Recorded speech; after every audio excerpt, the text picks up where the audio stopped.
Guys, can you hear me now? Give me a thumbs up if you can hear me.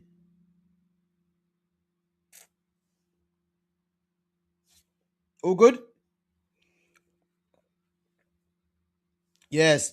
Yeah, apologies. You know what? It was my mic. I had it on mute. Yeah. So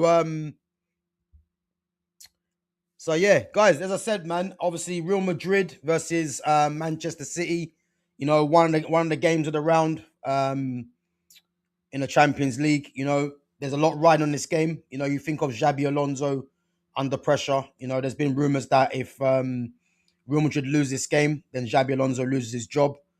So again, it's going to be a tough game for Real Madrid.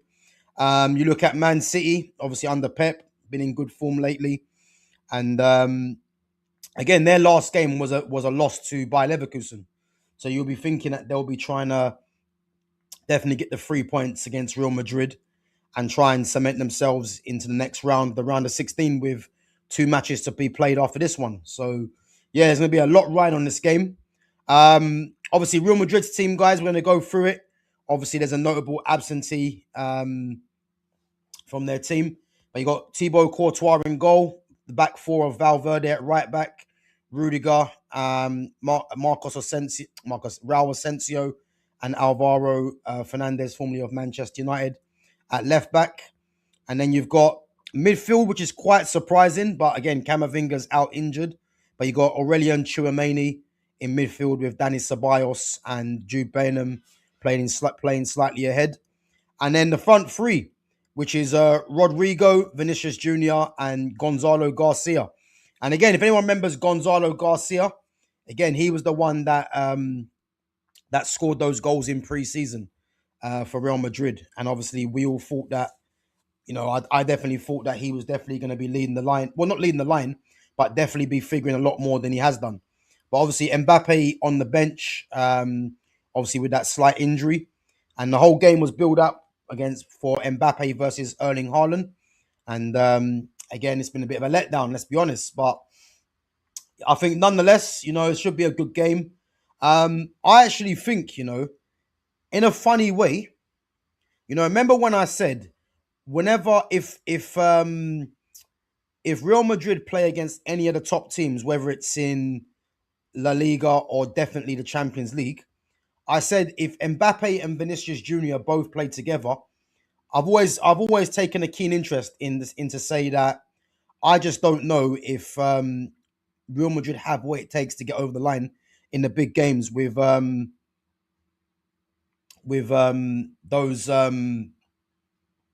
those teams. I'm sorry, with those players in the team, because I think you've got two players in Vinicius Junior and Mbappe who are superstars in their own right. And against the bigger teams, you'd think that you've got you would want to have at least one of those players being able to help the team out and track back. But I think when you've got two big profiles like those two, something has to give. And I think the fact that Mbappe is missing, maybe it could be Vinicius Junior's chance to shine and be the go-to guy. Again, Rodrigo's back in the team, and it's the wide players from, you would say from last season, and obviously definitely when Ancelotti was in charge, when they had Benzema as well. And as I said, man, I think it's one of them things where I think, they I'm gonna say they could get a result in a funny way because Mbappe's not there. Because I think you're gonna look at Vinicius Jr. to step up, Rodrigo to step up as well. So again, yeah, it could be something to watch out for. But I think we have to say going into this game, I think City might be the slight favourites, but it's all on Real Madrid to do. Um, we're gonna go through the Man City team. Again, no surprises. I think that team that they've got there, I think it is the expected team. And I think it was the lineup that played against that beat Sunderland, so they're unchanged. So Gianluigi Donnarumma in goal, the back four, which is probably their first choice back four now, of Matthias Nunez, Ruben Diaz, Josko Gvardio, and Nico O'Reilly.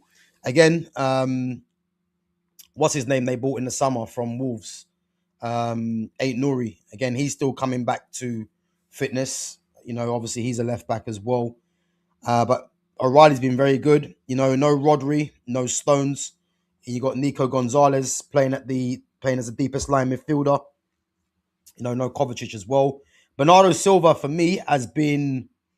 It's a weird one with Bernardo Silva because this is a guy for me, that is a number 10, but he's kind of become like a jack of all trades. He plays everywhere, but in his position. And obviously he's the club captain now as well. But he's going to be in there with Nico Gonzalez for the legs. Phil Foden, obviously in great form at the moment. And then you've got Ryan Cherki, Jeremy Doku, and Erling Haaland. And the way Cherki played last game and the form that Doku's been on as well, as well as Foden, I expect those three to cause problems to Real Madrid's backline. And then you've got Erling Haaland, as we know, hasn't scored, I think, I believe he hasn't scored in his last 2 games, I think it might be. But again, give him a chance, and you'd expect him to put it away, man. So, yeah, man, it's going to be a good game, I believe. And kickoff's at 8 o'clock, so we've got 20 minutes to kick off. And, yeah, man, I'm looking forward to this game, no doubt. And as I said, I think my score prediction, I'm going to say 2-1 Man City. But I do think the fact that Mbappe's not playing, it could actually work in Real Madrid's favour, funny enough. Because I think Rodrigo and Vinicius Jr. will look at it as a point to prove, you know. So, yeah, I think it might be that. But who knows, man. Expecting a lot of goals tonight and don't want to see a 1-0 ball fest, as there's a possibility that both sides cancel each other out. But again, I think in these kind of games, I think this is the problem it creates. I'm just looking at Real Madrid's Man City's bench. You know what? Man City's bench is ridiculous. They got Trafford on the bench. Bettinelli is obviously third choice keeper. You got Reinders, Ake, Marmoush, Eight Nouri, Savinho, Kusanov, Oscar Bob, Rico Lewis. And I'll tell you what, yeah, that bench there is strong from Man City. To think that they've got no Rodri as well, no Kovacic, and no John Stones to add to that, you know what? They've actually got a mad bench when you actually look at it.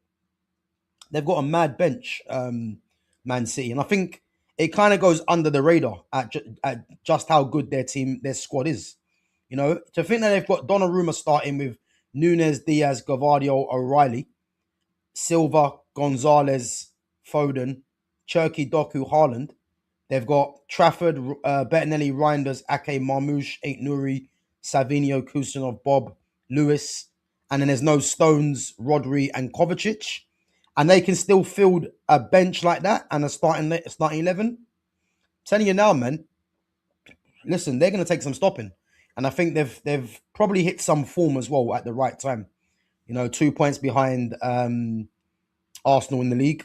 And obviously, they'll be thinking to themselves, this game, nothing less than, well, I'll say nothing less than 3 points, but they'll definitely be expecting to pick up a point or three in this game. So yeah, man, I'm looking forward to this. Man City's squad is on steroids. Yeah, listen, their squad's ridiculous. It is actually ridiculous. But yeah, my prediction for this game, I'm gonna say 2-1 to Man City. But I think it's gonna be a tight game. Yeah. What's up, Gav? Nearly fully recovered from my surgery.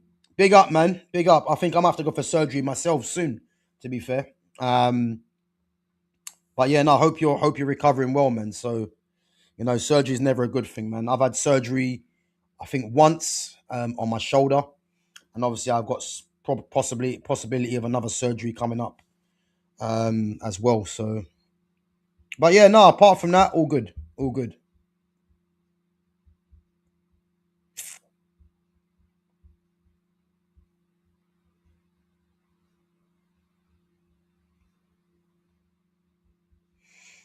Just going through some of your messages. Uh,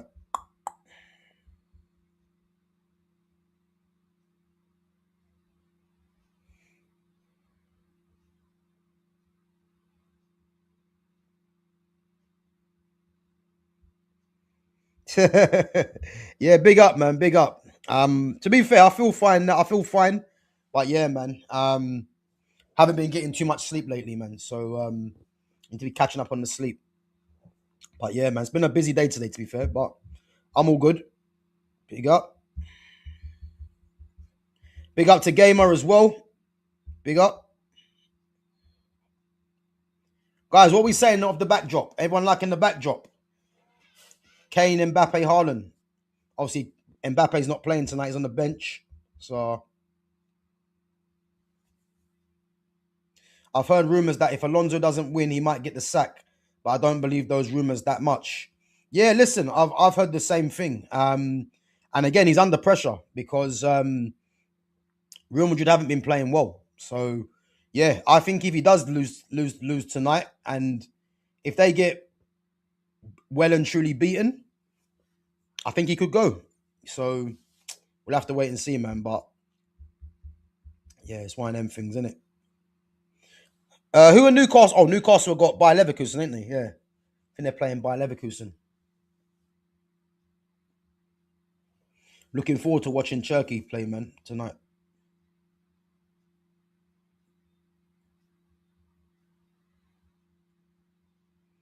Top player, man.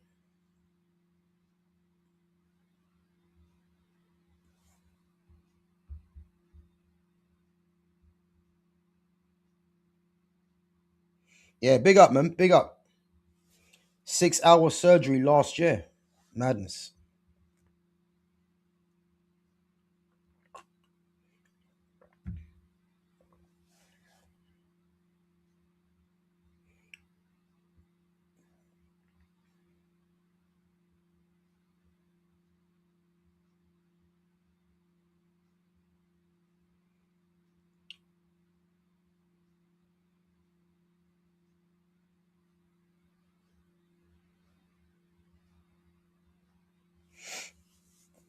I had 7 breaks, 4 fractured big toe break, shock absorber break, and a knee compression. Boy, that's crazy, man. Crazy. Yeah, that's crazy. I don't think I've never had that bad, but big up to Christopher McGrath, man, because that sounds serious, man. That sounds serious. But let's hope you're all in one condition now, man, because yeah, that don't sound good, man.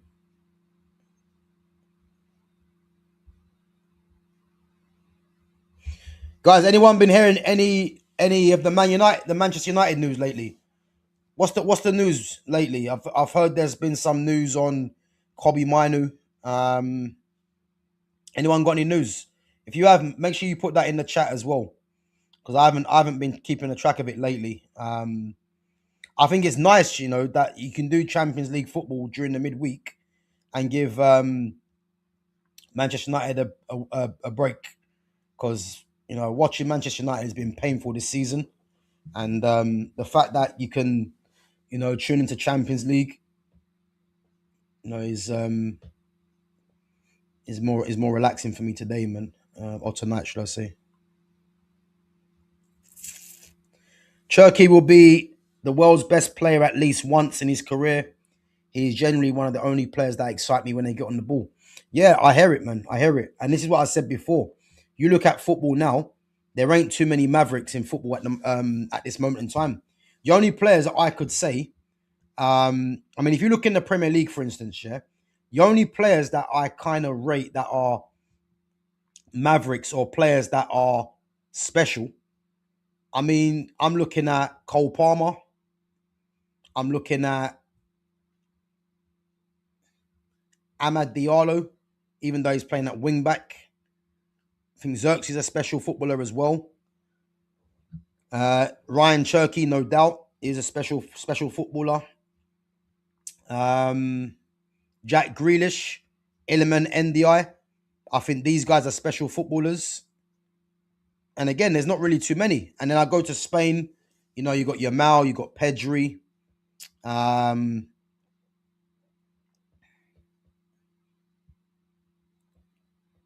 I like Julian Alvarez. I don't know if Julian Alvarez is special, but I like Julian Alvarez. I think Julian Alvarez is a very good player, but I wouldn't put him in the Pedri and Yamal conversation. I think Frankie De Jong has to be in that as well. I think he's a special footballer as well, even though he's been a bit injury prone.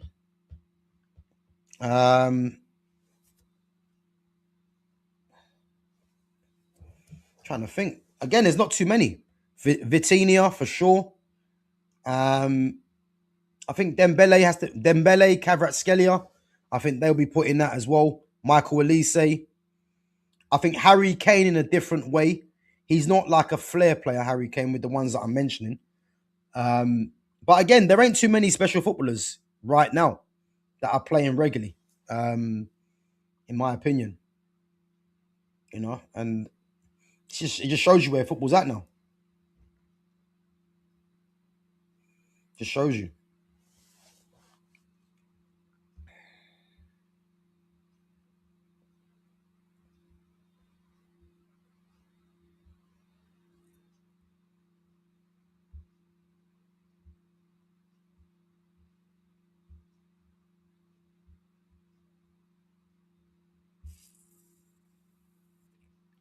So what's this? So Xerxes wants to fight for his place at United instead of going out on loan. Not seen anything about Kobe though. And you know what? I rate it. I rate it because the fact that there's talk about Xerxes and Kobe leaving this club in January is all on the manager. Because as I said, I'm gonna keep saying the same thing. You know, these two players for me are gonna outlast this manager. You know, they're gonna outlast this manager, and they have to.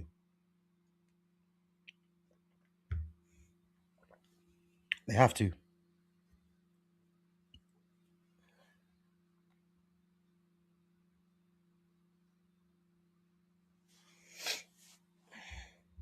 Guys, bear me 1 minute. Just gonna just.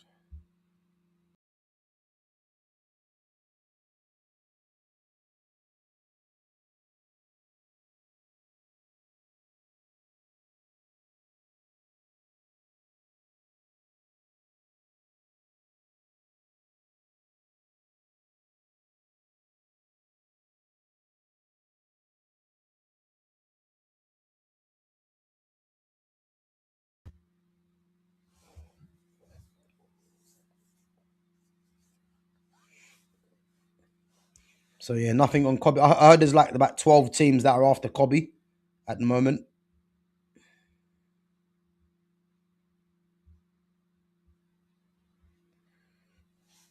No news about football, but Chris Jericho contract ends in a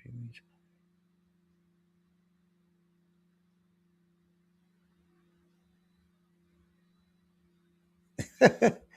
LA Knights out for 6 weeks. What? Because of what happened with Bronson Reed and the tsunami. Mad.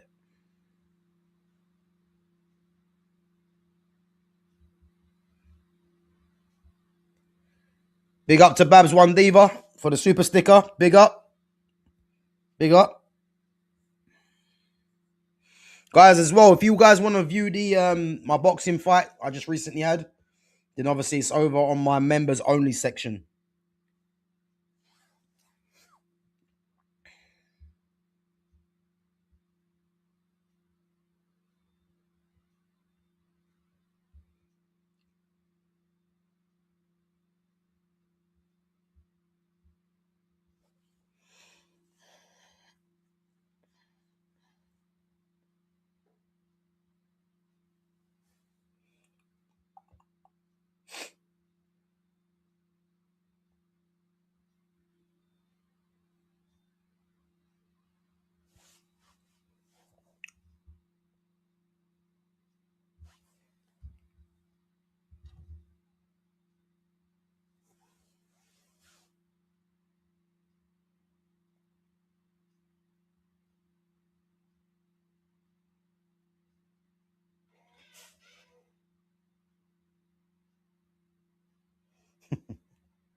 No marks on you, so I better say big congrats, fella. Yeah, appreciate it, man. Appreciate it.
So Julian Alvarez is a good footballer, but I think the media overhyped him since he won the World Cup at 18 or 19.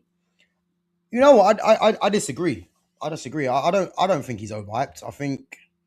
I mean, what kind of overhypement are we looking at? Because I've not seen anyone say that he's the best player in the world.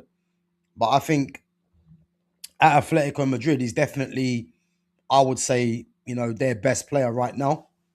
In terms of attack, I know they got obviously Sorloth's there as well, scoring goals. But he's kind of taken over the mantle from Anton Griezmann. I know Griezmann's still there, but Griezmann is not really a starter like that no more. Alvarez is kind of taking over that, as I say, that kind of mantle. Um,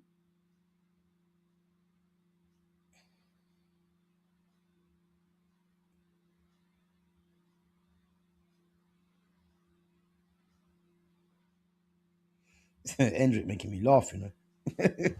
What's Hendrick doing? Any predictions for tonight, Gav? Guys, give me a list of the games that are going on tonight because I can't remember all the games. I know Arsenal are playing Slavia Prague.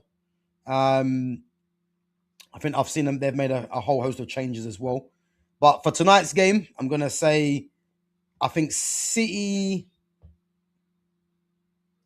I think City might win this 2-1, but I don't know. I got a crazy feeling, yeah, that Real Madrid are gonna do something. I don't know because I'm looking at the fact that Mbappe is not playing, and I think you're losing your top scorer and your most efficient player so far this season, but you might get a better Vinicius Junior and a better Rodrigo. Who knows?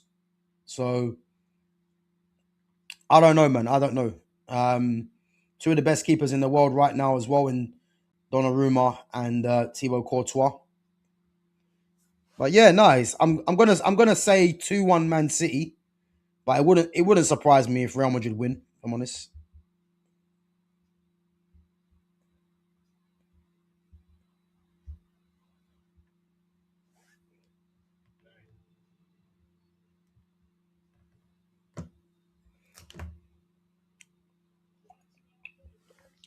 Guys, some key battles out tonight, man. Obviously, Mbappe. Looking at Mbappe versus Haaland. Um, Vinicius Junior versus Ryan Cherky. Obviously Foden versus Bellingham. Donnarumma versus Courtois. You know, who comes out on top, respectively, for their teams. You know, this Bellingham versus Foden one is going to be interesting because you would probably say, yeah, in a funny way, they're two players that are battling for a position in the national team as it stands, and that's not even as a starter, by the way. I think they're two players that are battling for a place in the national team in the squad. So at this moment in time, for me, Phil Foden's ahead. But let's see, man. Let's see if Bellingham can respond.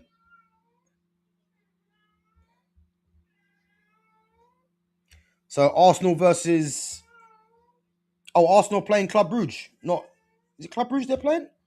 I thought they were playing Slavia Prague. Um, so Arsenal away to Club Brugge. You know what? I can see that being a draw. You know, because I know they've made a lot of changes. I think Christian Norgard's playing. I think Norgard is playing at centre back.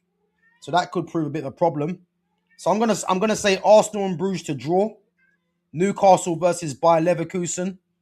I mean Bayer Leverkusen, to be fair, beat Man City in game week 5. So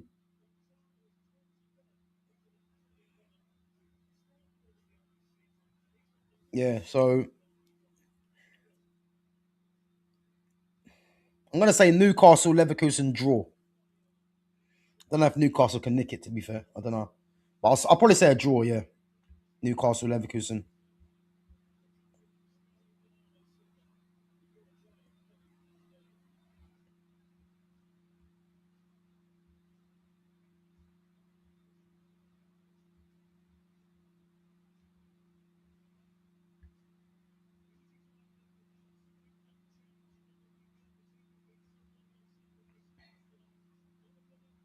So I'm pretty sure they called him Kid Messi or something like that. And the second anyone gets compared to those types of players, it just makes me sigh because no one should be compared to Messi at 19. Yeah, you can't compare no one to Messi, man. Messi's an anomaly. But again, as I said, man, you've got some special players out there at the moment. Lamine Yamal being one of them. Um, but as I said, it's an era that we're watching now, where there's more average players than there is special players, which is the norm, really. But it's a shame, man, that the game's just been ruined by athletes now, really. You know.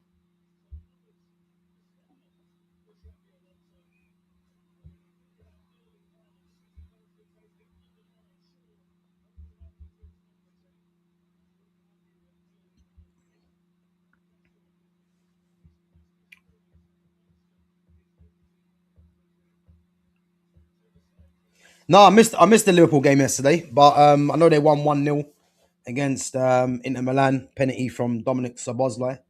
Um, and it's mad because how ironic is it that I think a lot of people thinking that they would have got beaten over in Italy, but that's given him some definite respite, man. Going into the next game, I'm not even sure Liverpool are playing next game, but yeah, the whole Mo Salah thing. You know what I mean? It's one of them things now where you could probably see like a siege mentality from the players rallying around the coach. Who knows? But what Salah done really was make it all about himself because Salah hasn't been playing well. But and I said this at the time when Salah done that. What Salah's gonna do is look at the fact that he's got it's a penalty already. No way. It's a penalty already. Nah, no way. Oh, okay. He's talking about the Sabozlai one, yeah. But yeah, no. What I would say is that Mo Salah was gonna draw onto the fact that you know he's scored goals for Liverpool, he's won trophies for Liverpool, he's got a fan base on his side, so he's just gonna draw onto that and try and use that in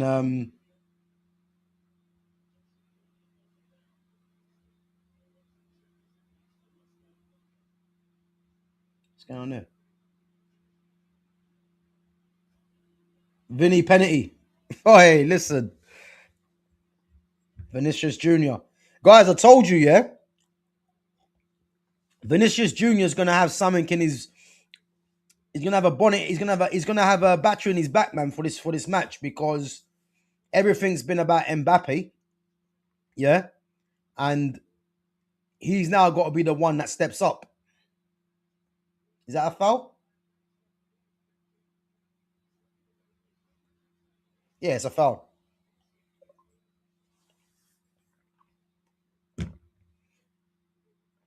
Is it? Yeah, it's a foul.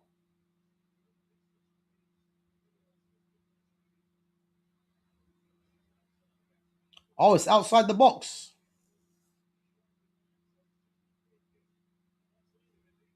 Oh, okay. No penalty then. Free kick, yeah.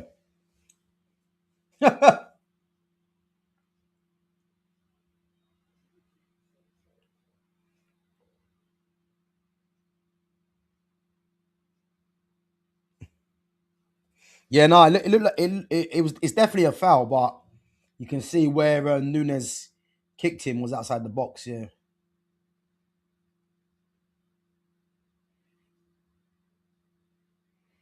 wonder if he lays it off to Valverde.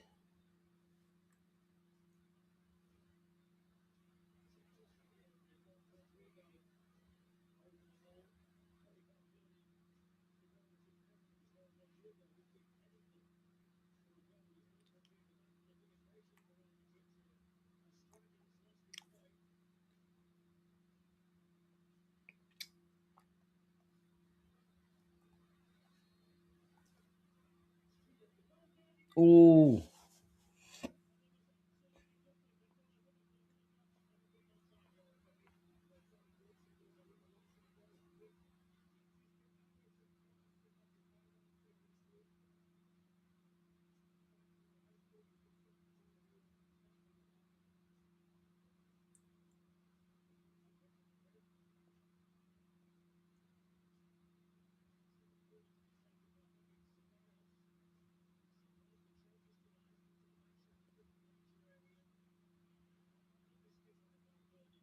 oh, hey, breakaway, breakaway.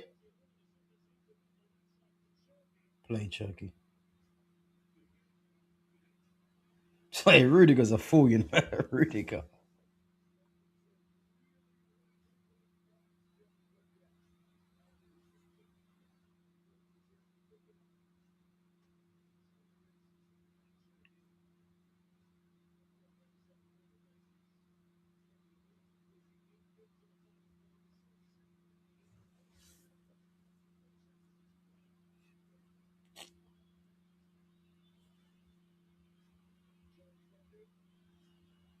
Guys, what are you making of Man City's kit?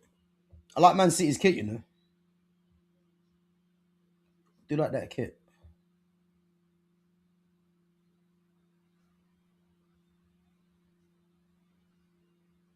Ah, Cherky's different, you know.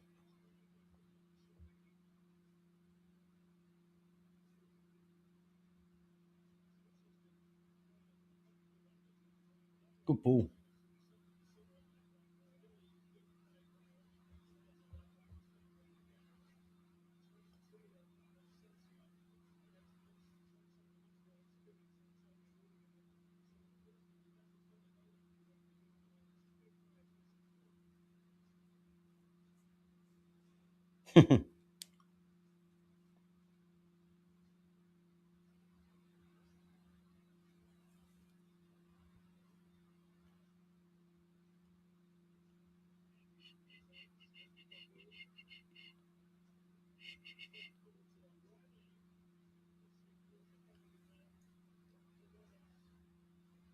Good ball.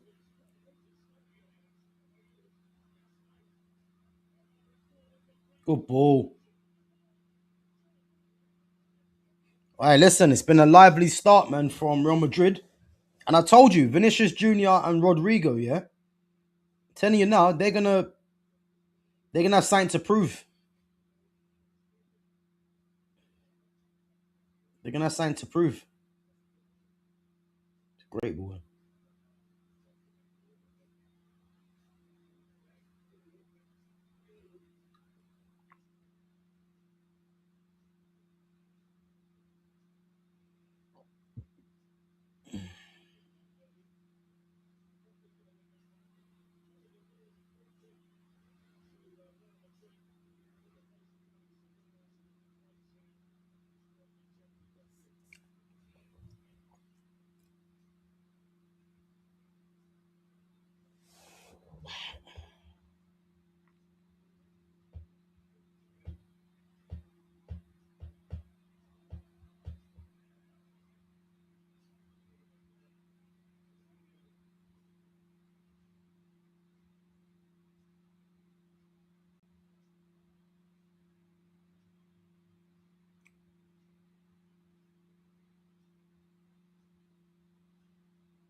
Vinny 1-on-1 against Diaz.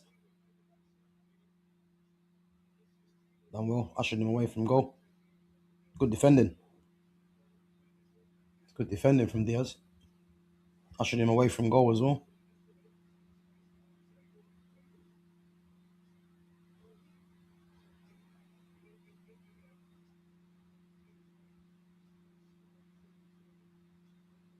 Oi, Cherki.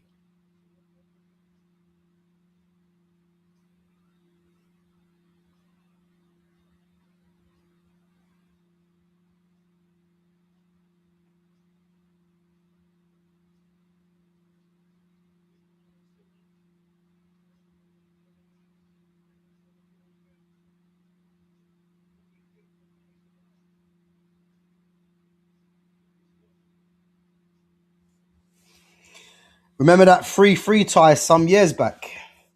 I can't actually. I can't. Run me through it. Free what? Man City, Real Madrid.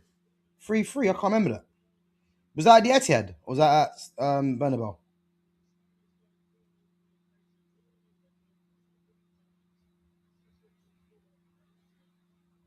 You know what I like about Cherki, yeah, is that Cherki does everything at his own pace, at his own speed.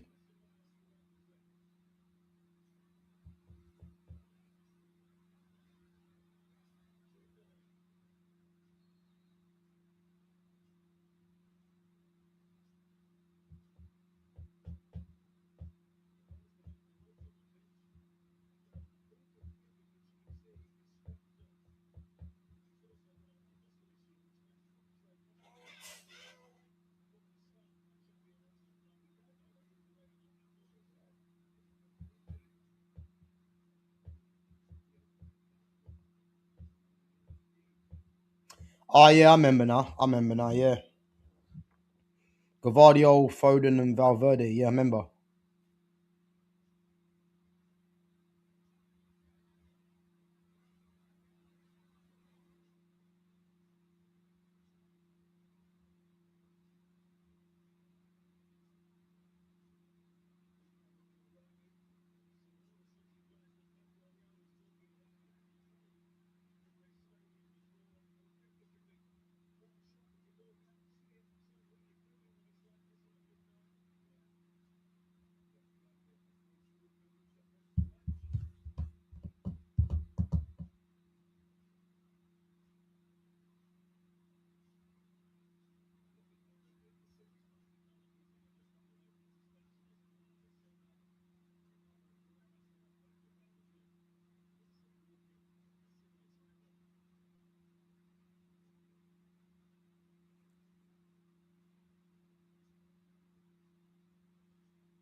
Hey, by Leverkusen 1-0 up. Robert Antrich. Newcastle getting beat.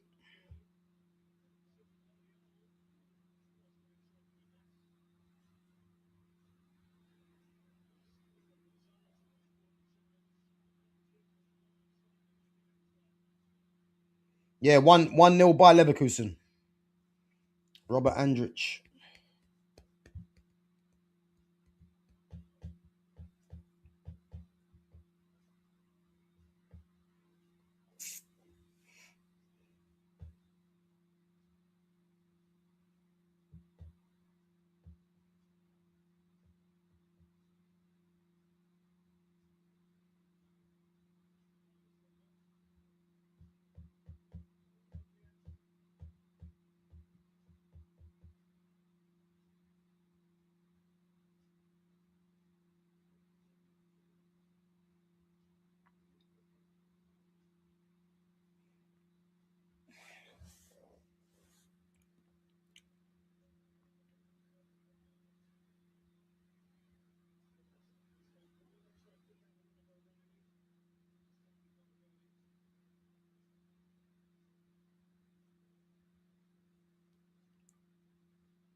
Hey, to be fair, Doku's had a very good season.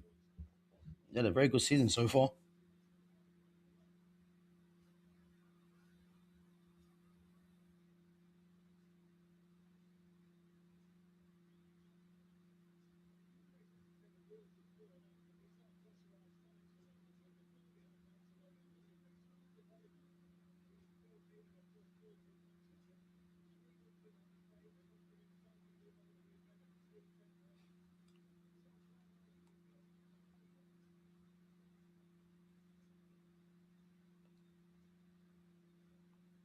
Guys, what do you reckon? Do you reckon Mo Salah leaves first, or do you reckon it's on a slot? I know on our show the other day, on Monday, with myself, Fitz, and Jonas. I know Jonas said that he reckons Arne Slot leaves before Mo Salah. I'm not so sure, you know. I think Salah leaves before Slot. You know, you think of January round the corner, AFCON coming up. Who knows? Well, what do you guys think anyway? Do you think Salah goes first, or do you think Slot will get sacked before that?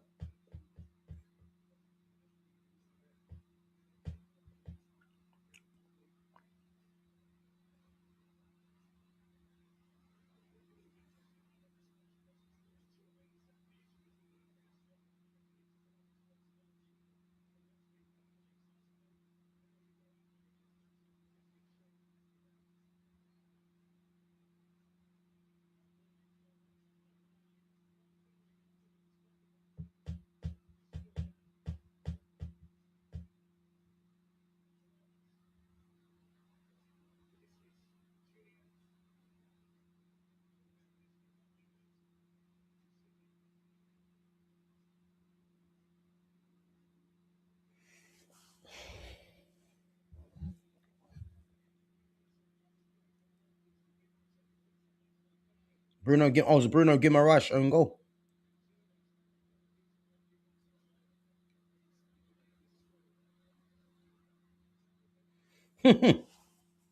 So what you saying? They both could go, yeah.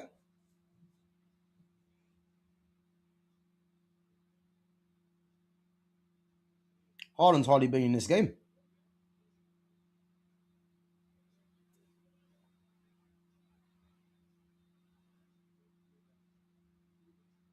Played Rodrigo. Good flick from Bellingham. Vinny's causing problems though.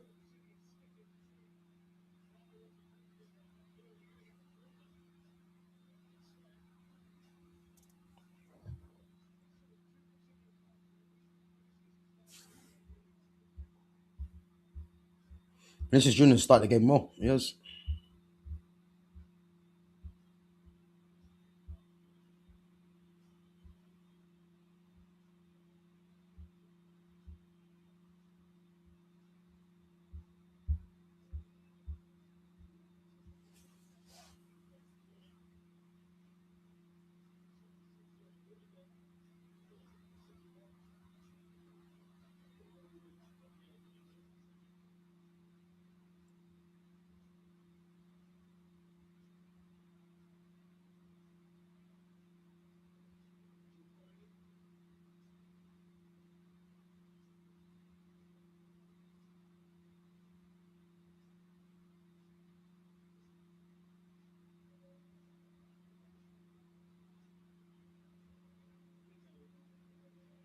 Boy, Rodrigo.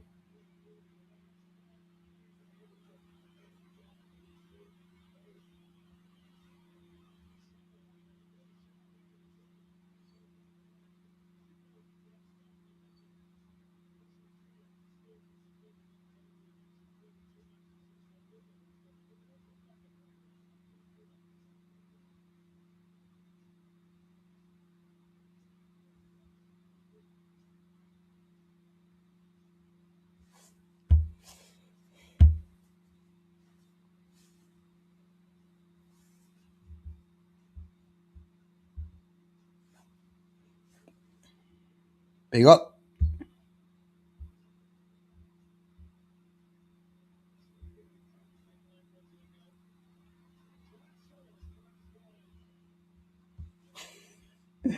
So you are United got pictures of Real Madrid. That's sad. Boy, well, unless you can construct a proper sentence, man, I can't really understand what you're saying. Benfica 1 what? Richard Rios. So you are United got pictures of Real Madrid. That's sad. Boy, when a man can't even construct a sentence, we just think, let's just bypass that, innit? You know what I mean? Not give it any airtime.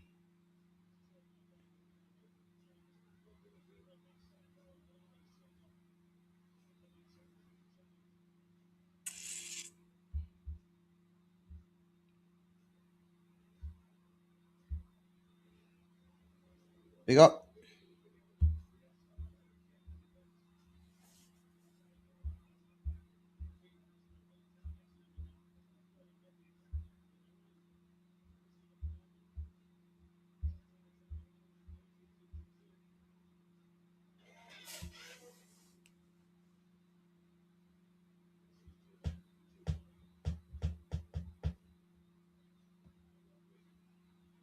Yeah, Rodrigo's wearing Adidas now.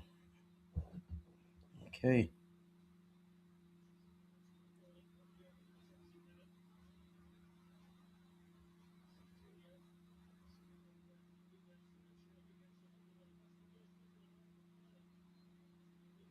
He's been non-existent, man, but Rudiger's gonna try and rough him up.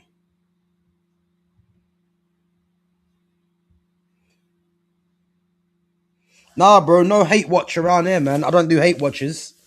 That's childish, man. I don't do no hate watches. Just watching a game between two teams throughout. If you look at the last 10 years, have been two of the top teams in the Champions League, man. And again, it's a massive game for Real Madrid because if Real Madrid get beat, you'd have to think that's the end of Xabi Alonso. And again, Man City getting beat by Bayer Leverkusen in match day 5, you'd have to say it's a must-win game for them. And if they do, that should probably make them a bit more comfortable for the next round of 16. So yeah, man, it's crazy.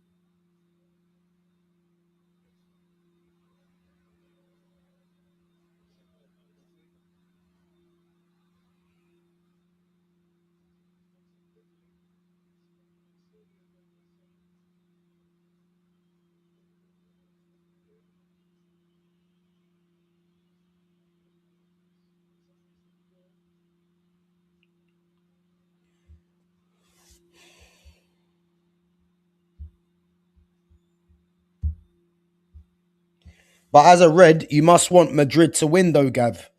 To be honest with you, man, I just want to see a good game of football. Like, I don't care if Madrid or City win because Man United, we're not in this competition and we're far from it. So, as I said, man, I just want to see a good game of football, you know, and just see the best players or the talented players shine. That's all I want to see, really. If Man City win the game, they win the game. Like, it is what it is.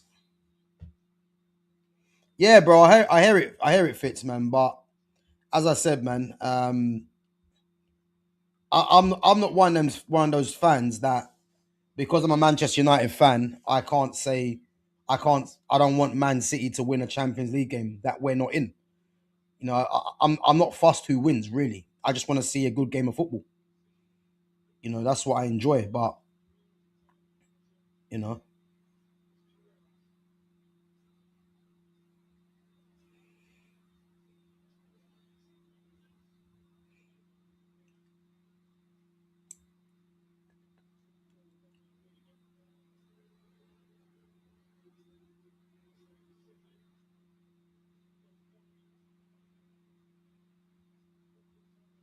done well there, Bernardo Silva.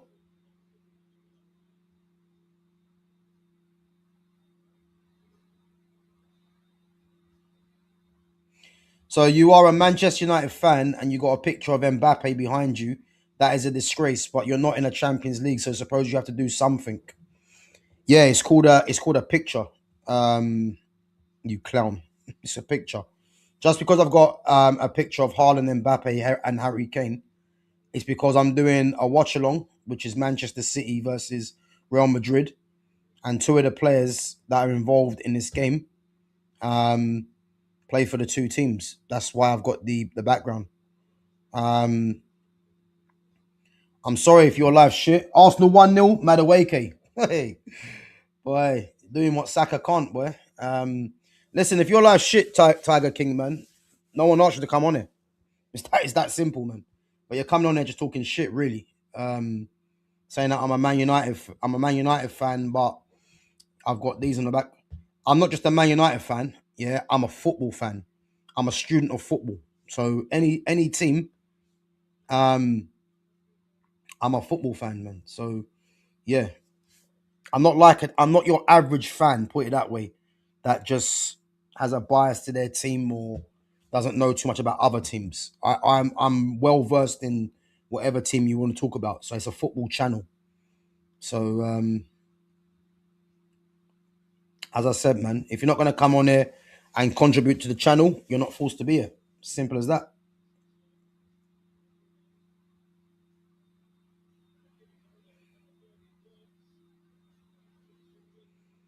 Boy, John Snake with the with the Metal Gear Solid liquid solid snake picture.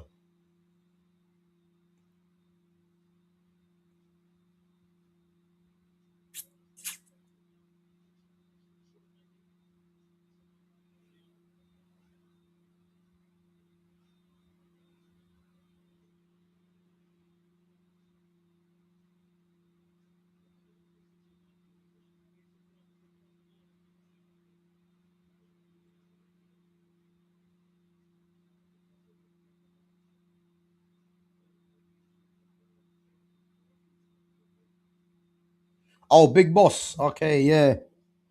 Oh yeah, Big Boss.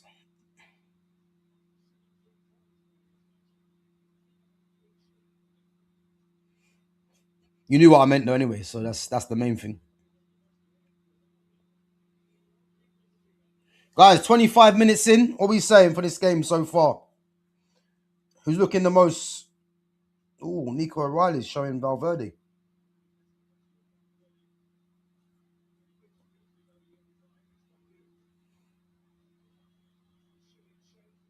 Doku loves that, doesn't he? A little. Yeah. To be fair, the game's been okay. It's not really been that great, if I'm honest. But I think if there's an early goal, then you might see the game open up a little bit. Probably. Who knows?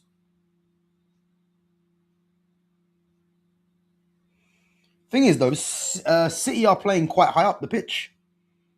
Look at their defense is already is in Real Madrid's half, so they're trying to condense the game really. But I guarantee you now, if Mbappe was playing, that defense line would be deep,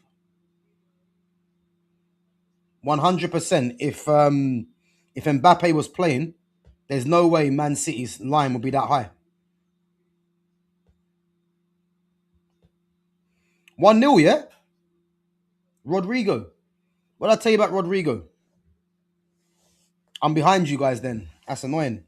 What are you guys watching it on? You guys watching it on Prime or you watching it on um, TNT Sports? So I must be behind.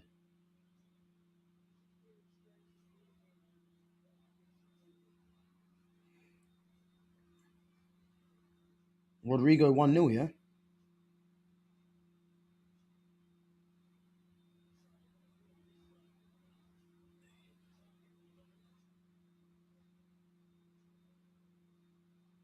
Bernardo Silva got buoyed off there.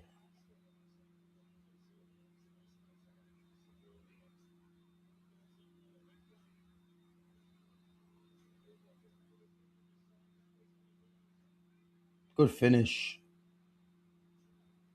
Rodrigo, good finish.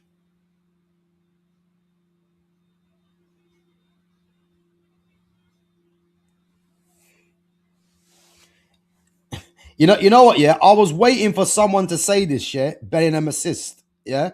Now, you know the funny thing is, yeah? This is what I'm trying to say to you with assists, yeah? That's not technically an assist. He was just the last person that passed him the ball. Because it's not I count an assist, yeah, where the player is literally one on one with the keeper, and it's either a one touch finish or a shot on goal. If you watch the ball that Benham played, Rodrigo still had to get the ball out of his feet to then get the shot off. So literally, he was just the last touch. Look, so Rodrigo takes one touch, two touch, then shot. Benham was just the last person to play him the ball.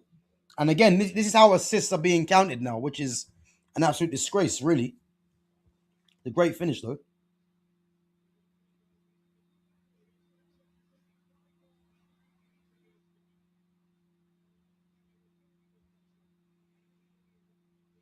Rodrigo looks weird now, man. He looks like he's aged. He looks like an old man. It's crazy.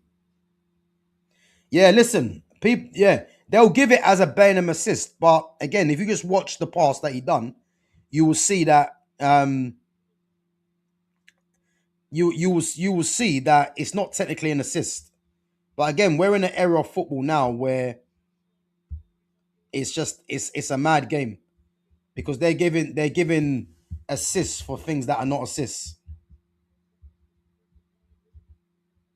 You know what I mean? But as I said, if you see the pass, he played the pass and then it took Rodrigo one touch, two touch, then the strike.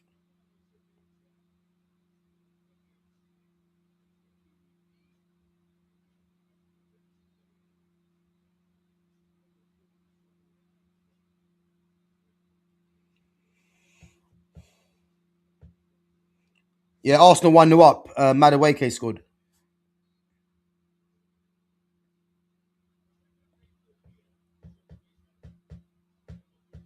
Guys, have you guys seen the news today as well? Apparently, Man United are what happened there. Apparently, Man United are looking at giving Sergio Ramos a contract. I'm not sure how true that is. I see it earlier today. I was thinking that can't be true. Yeah, Sergio Ramos, Man United, has to be a joke.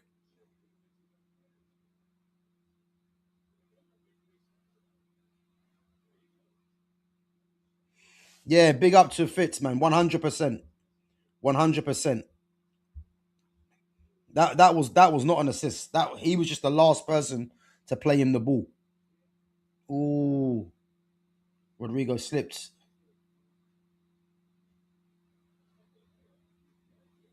Is he going off? No, he was going off. There you go. That is why Bruno's stats are crazy, because he's the last person to play the person on the ball. But then, if you actually watch that, if you actually watch the game and don't listen to commentators, you would think he's played a mad assist. But the reality is, he was the last person to play that person the ball, and it's not like it's an instant one touch finish or they're one on one with the keeper. It's always a little dribble or a touch and then score. But this is what they're giving assists for, unfortunately. You know. And again, the ball that Burnham played to Rodrigo, it's a ball that 9 times out of 10 any player can play. Really, it wasn't like a defense splitting ball or nothing like that. It was just a pass to Rodrigo because he was the obvious choice, and then Rodrigo just took one touch, two touch. No one shut him down, and then he went across the keeper. You could probably say that Donnarumma probably should have got a hand to it. If we're being harsh, but 1-0, man, must win game for Real Madrid. Again, it's a must win for City because City got beat by Leverkusen as well. So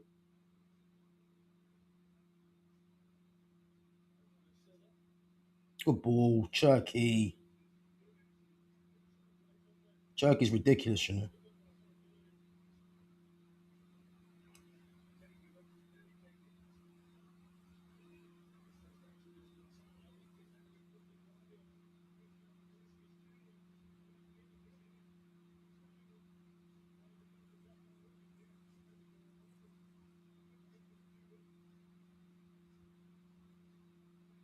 Hey, CHERKI's playing well, you know.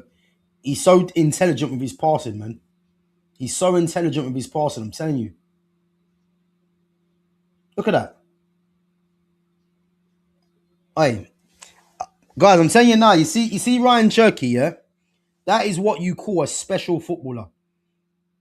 That is what you call a special footballer. His intelligence, yeah, of his passing. His control, his strength is just ridiculous, man.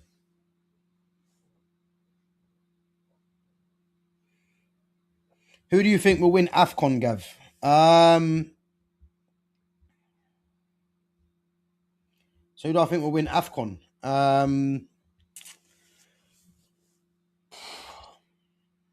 Good question.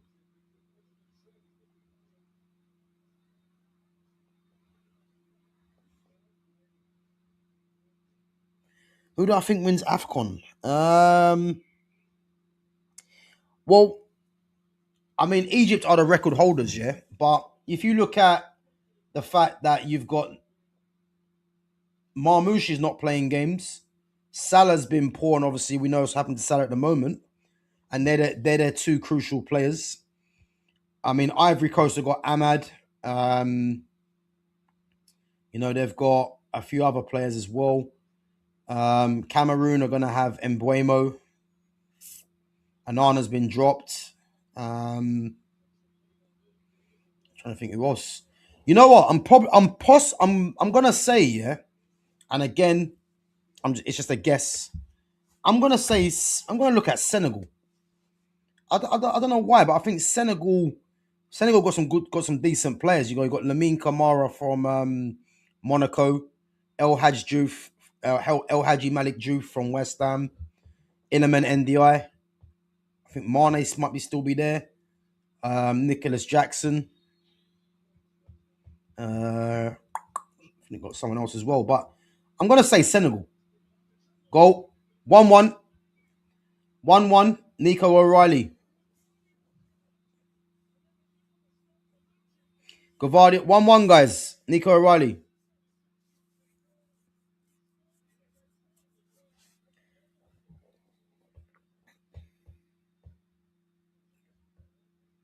All right, listen. Ryan Cherky, yeah, has been one of the best players on that on this pitch so far. I think him and Rodrigo have been the standouts so far.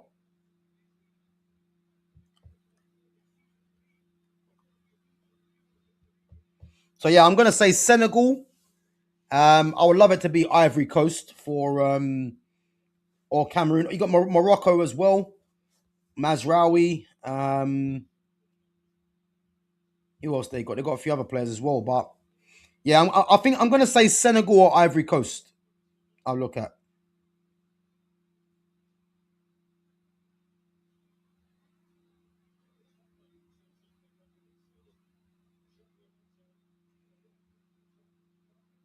go.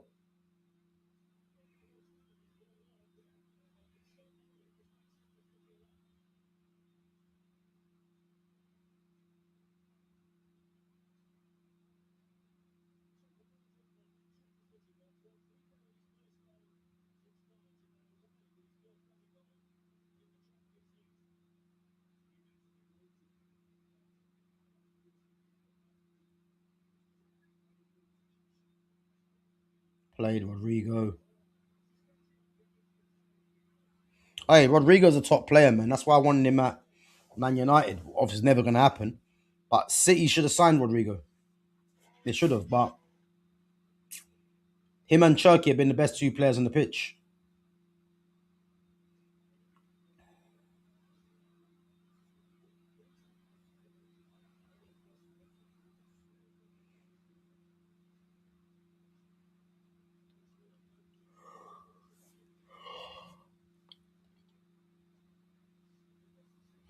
Dortmund 1-0 up, yeah? I bet Gerassi scored again.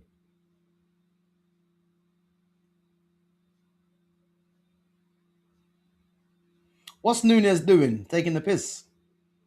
Vinny just picked his pocket.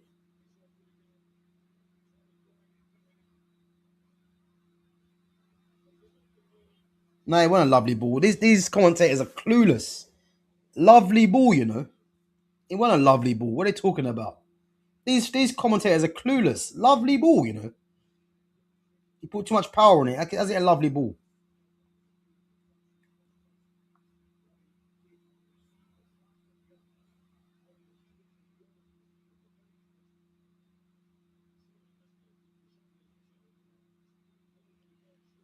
Yeah, Rodrigo, Julian Brandt. Okay. So Rodrigo's not been playing. He's hugging up Xabi Alonso for the start. Gerassi's not. Fabio Silva starting. You know Fabio Silva went to Dortmund.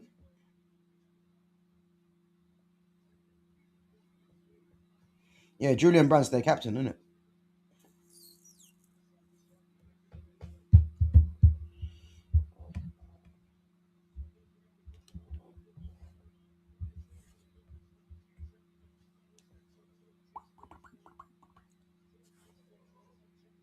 It's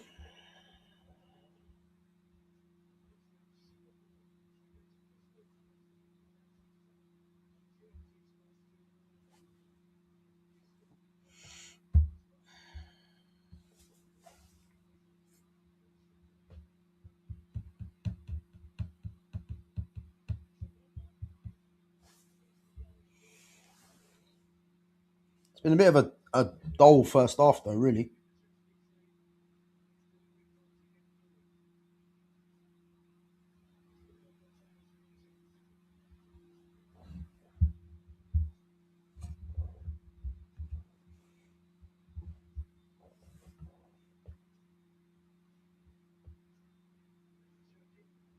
Penalty shot, yeah?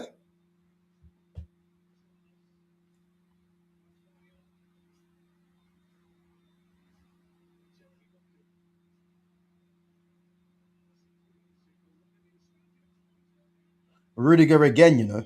Rudiger. Rudiger again.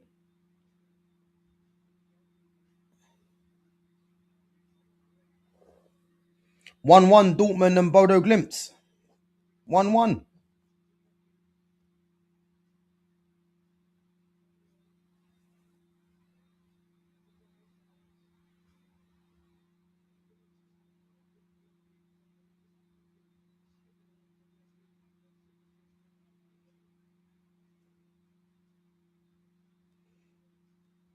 Let me see this.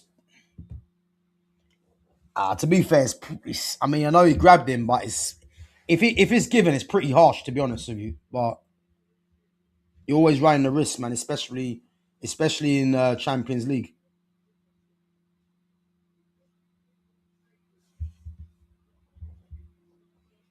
Let me see.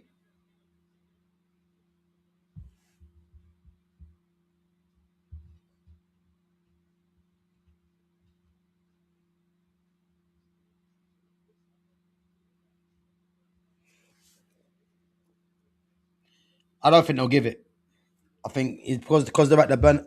Penalty given, yeah? No way. It's pretty harsh. Nah, then you know what? Nah, it's a pen. It's a pen. Yeah, definitely a pen.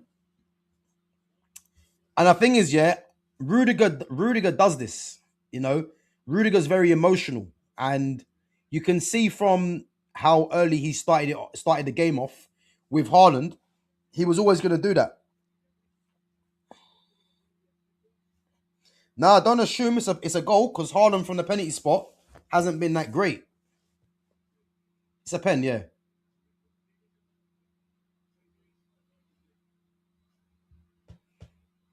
2-1, yeah.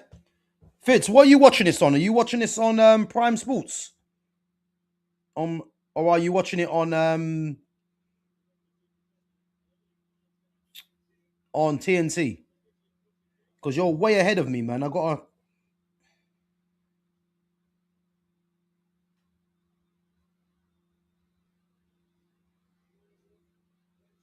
a dodgy stream, yeah? Cool.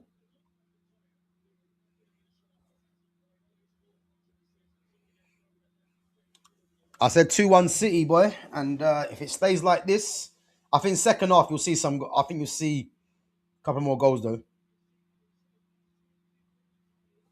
Okay.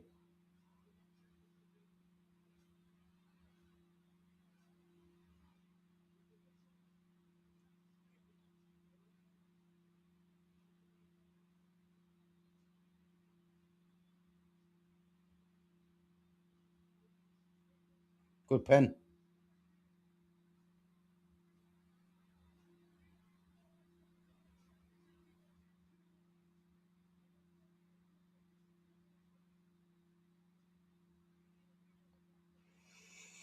Rudiger has not been the same since Madrid last won the Champions League. Yeah, I mean, well, he's been injured as well. But again, City are not City. Real Madrid are Real Madrid are a they're not great, man. To be honest with you,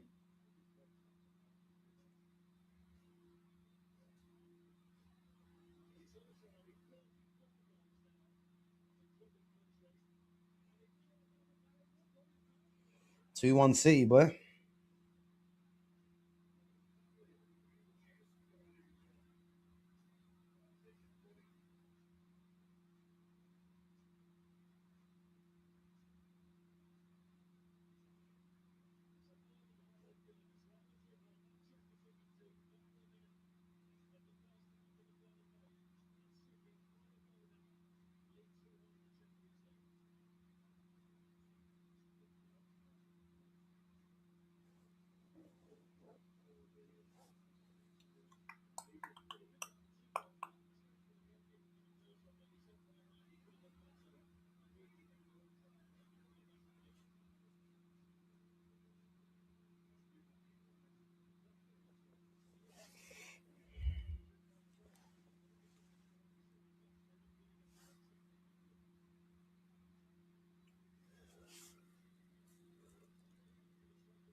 Guys, make sure you're smashing the like button and make sure you're subbing to the channel as well.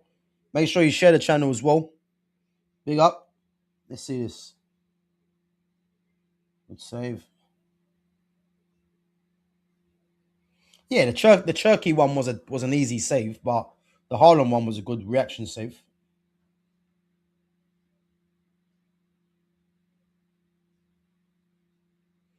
No, no. I mean the first save from Haaland was good, but the second one was second one was a save you expect him to make. A player of his standing. The second one was a routine save. The first one was a good reaction save. So I ain't gonna be getting too carried away with that. Like you'd expect that from Courtois.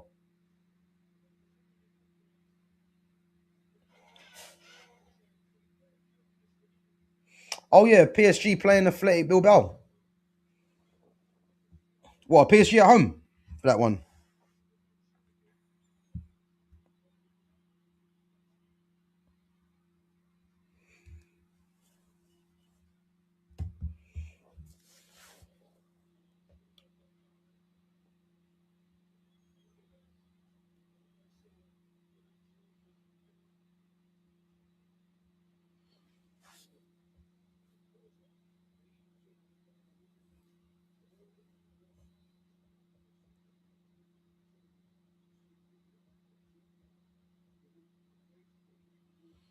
For a man of his age, I swear Courtois was only 30.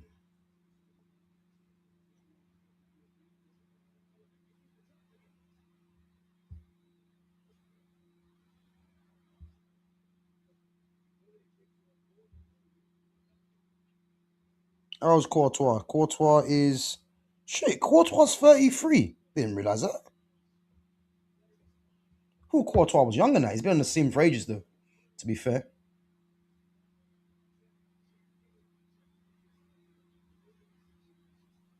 Yeah, I said 2-1, and it's 2-1 at the moment, but I got a feeling there'll be more goals in the second half, to be honest. But Xabi Alonso, boy, under pressure.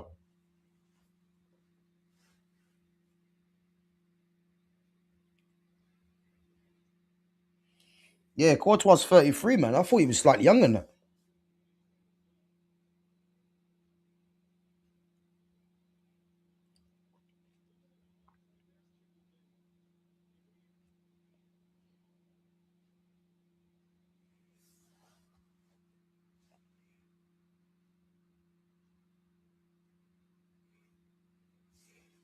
Yeah, I can see why you thought that, man. Like I knew he was definitely in his 30s, but I didn't think he was 33. He's like, oh, CHERKI's taking the piss. CHERKI's taking the piss. CHERKI's taking the piss. Listen, what a player, man.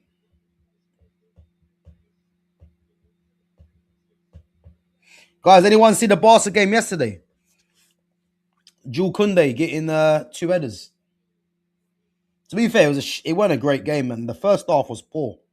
You know, it's not until yeah, guys, half time. It's not until yeah, but Barcelona are better than Madrid. You know, they are.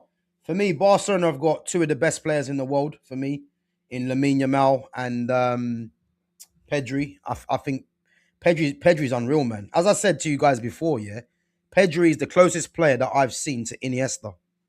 Closest player in terms of temperament, in terms of quality on the ball, composure. Like, and obviously he's wearing the famous number 8 shirt that Iniesta made his own. Um, but yeah, Kunde, man, two headers. Obviously, first Barcelona player to score two-headed goals in a Champions League game. Um, but yeah, man, yeah, Pedri's unreal, man. Like, he's one of my favorite players, man. One of my favorite players. And I never forget when Pedri come into the first team at Barca. Because remember, Barca bought Pedri from, I can't remember where they bought him from. Not Vallecano. They bought him from somewhere. I can't remember who it was. And when Pedri broke into the first team, Messi already co-signed it, saying that this guy is special. You know what I mean? So yeah, man, he's a top player.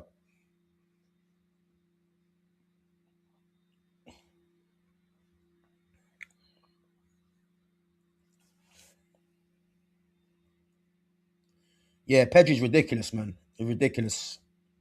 As I said, he's the closest player to Iniesta for me. Closest player. You know, and that is what you like. Pedri is someone who is just genuinely a world class player. When people start saying, "Oh, this player is world class, that player is world class," there's no there's no debating Pedri. Like, Pedri is just genuine world class. You know what I mean? There's no debate. You know, I think anyone that watches Pedri, will not say that he's not world class. I think one of the commentators yesterday said that Luis de la Fuente, who's Spain's manager, said that Pedri's the best midfielder in the world right now. It's hard to disagree with that. You got Pedri, Vitinha, and Moises Caicedo for me. What's the score now? Man City Madrid. It's 2-1 to Man City. I called it at the start. I said 2-1 City. At the moment, it's going that way. Whether it stays that way is another thing. But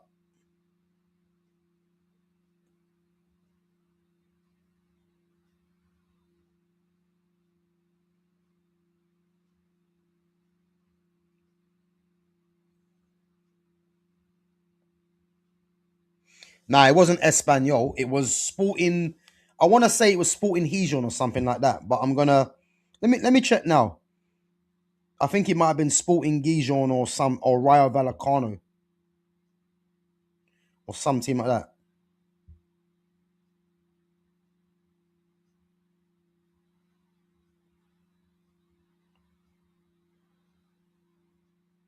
So it was. Oh, it was Las Palmas. Okay, yeah, Las Palmas. They got him from, and that is what you call scouting. Because I'm telling you now, their scouting has made them get, the best midfielder in the world for me. He's that good. And what if you look at Pedri's game now as well? Pedri's playing slightly deeper, where he can get on the ball and dictate. He's almost doing what Frankie De Jong does. And again, Frankie De Jong, he's had injuries. You know, I mean, again, how old is Frankie De Jong now? Let me check how old Frankie De Jong is, because I think De Jong might be almost touching 30 as well. Well, he's 28. So I mean, he's still 28, Frankie De Jong.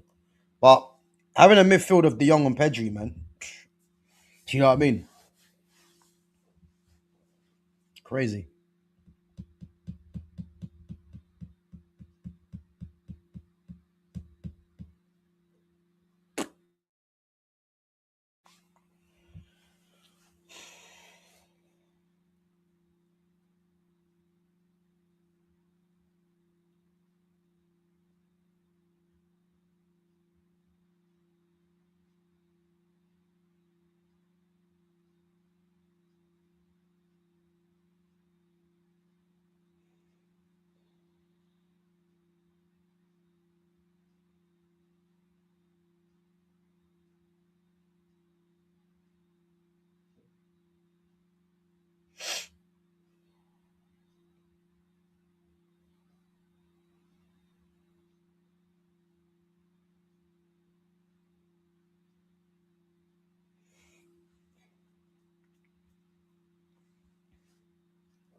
So would I take Mo Salah at Man United?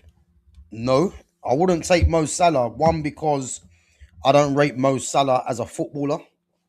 Um, and two, like it's not a surprise why he's performing the way he is, because he was always on a decline. So yeah, no, I wouldn't take Mo Salah, man. I've never really rated Salah. I mean, you have to respect his output in terms of goals, but again, you know, a lot of his goals are owed to the team. Really, it's owing to the team are the ones that is the one really that puts him in positions for him to score. Because if you look at his defensive work, it's non-existent, and again, he's a penalty taker as well. But in terms of his numbers can't be argued with.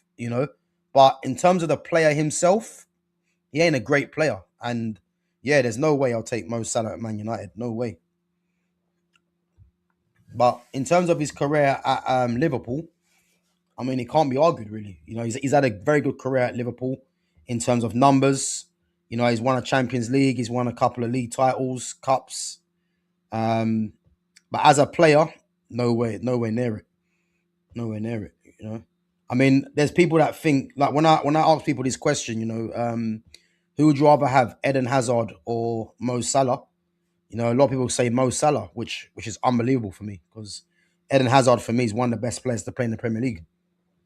And Eden Hazard for me is above Mo Salah in terms of a footballer, you know, because Eden Hazard was more than just like if you look at Salah, for instance, what's the one thing that comes to mind when you think of Salah? Is goals. With Eden Hazard was just a magician. You know, he's a magician. Like, he's someone that you give the ball to him, and he'll just go and make things happen. And that's the way I like to see football played. Because if you're someone that's playing for a team and you create a lot of chances and you're tasked with being the main goal getter, why are we surprised if you're not scoring goals? Um, you know what I mean? So yeah, Eden Hazard all the way, man.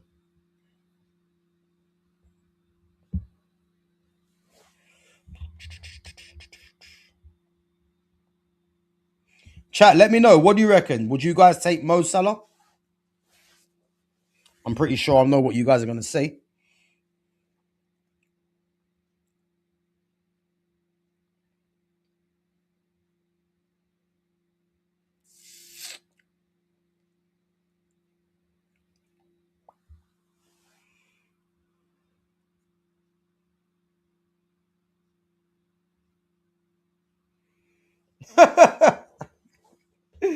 Haaland's in the put. Well, I did say, man, I've only got this backdrop because we're doing a Champions League watch along with Real Madrid, Man City, and obviously Harry. I know Harry Kane's in there, but they're three of the players that are the top three scorers in the world at the moment. What game are you watching? City versus Real Madrid. 2-1 to City at the moment. The thing is, these group games mean nothing really. It's when the knockouts come. The round of 16 is when the Champions League starts for me, because there's gonna be no um there's gonna be no kind of excuses now, because you got the round of 16 is when you're gonna get, you know, the teams that have done well, and you're not playing any easy teams really. So that's when it starts. Um yeah, big up to Tyre King, man. Listen, you ain't gotta be sorry, man. Just it is what it is, man. People make mistakes. But at least you're at least you're acknowledging your mistake, man. But it is what it is.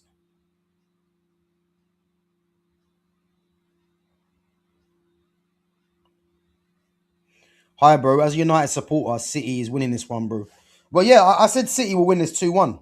I did say that when Mbappe wasn't starting, that could have worked in Real Madrid's favour, because you're going to have Vinicius Junior and Rodrigo, two players that, since Mbappe's come to the club, have been on the periphery, really. The fact that Mbappe's not playing, it'd be up to them two to kind of lead the attack for Real Madrid.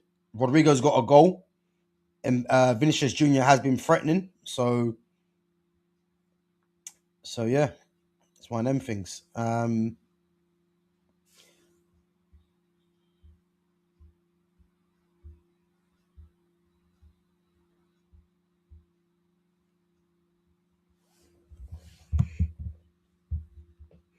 Uh,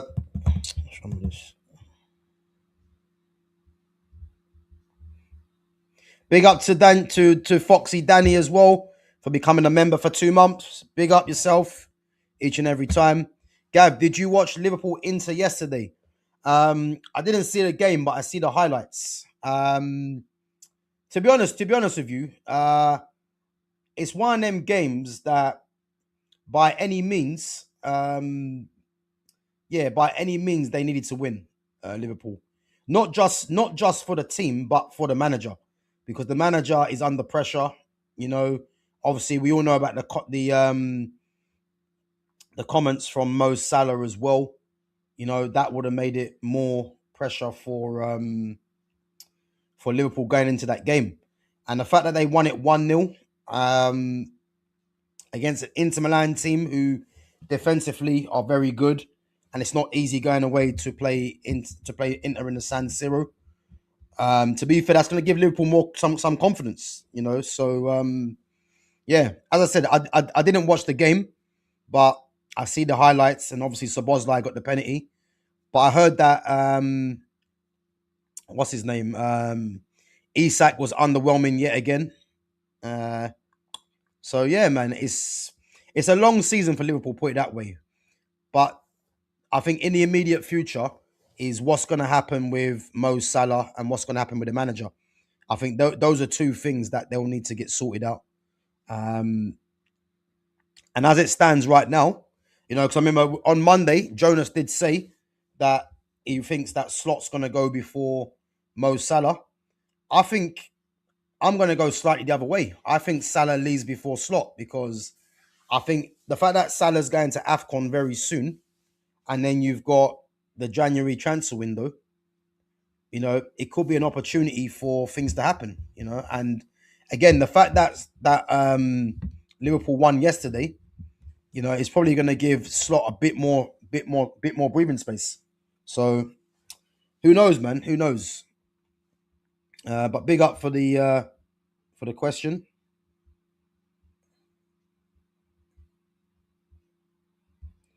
Uh,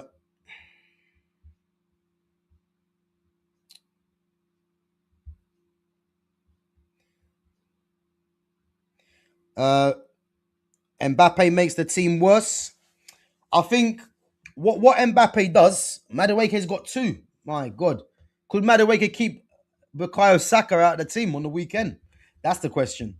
Um, I think with Mbappe, yeah, the balance with Mbappe, Vinicius Junior, and Rodrigo, you know, I did say it was never going to work, because if you look at all three of those players are left wingers.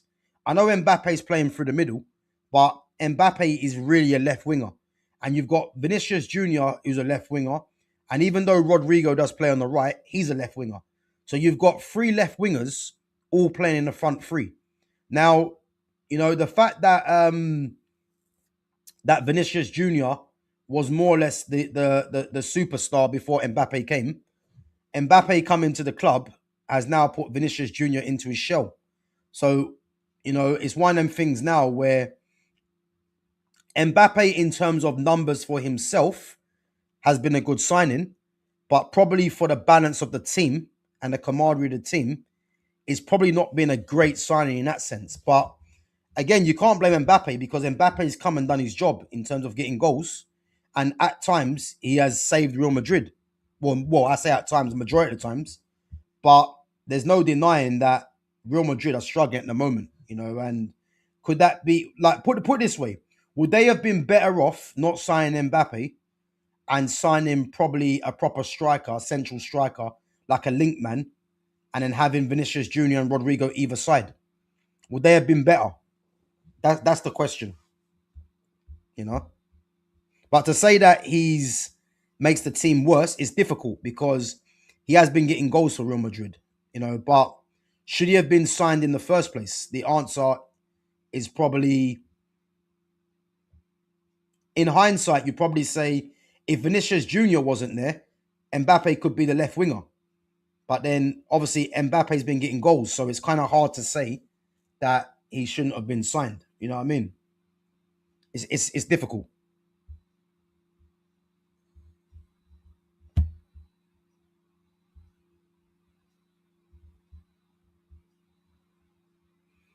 Julian Brandt scored again. He's got two.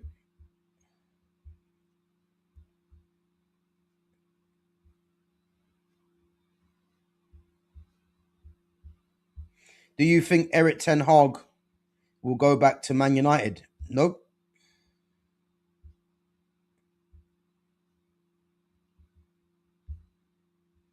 Nope. There's no way Ten Hag goes back to Man United. Why would Man United go and hire Ten Hag? I mean, to think that Ten Hag's done a better job than Ruben Amorim is scary, but yeah. Gav, did you hear United interested in Sergio Ramos? I don't know if it is true, but a rumor, bro. Yeah, listen, I spoke about that. Anthony Gordon scored a penalty again. My God, how many penalties that guy won? Yeah, I spoke about it earlier. I heard it today, actually.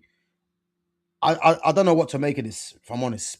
Sergio Ramos, for me, is arguably one of the best defenders, not of his generation, but I would have to say, if we're talking about the top,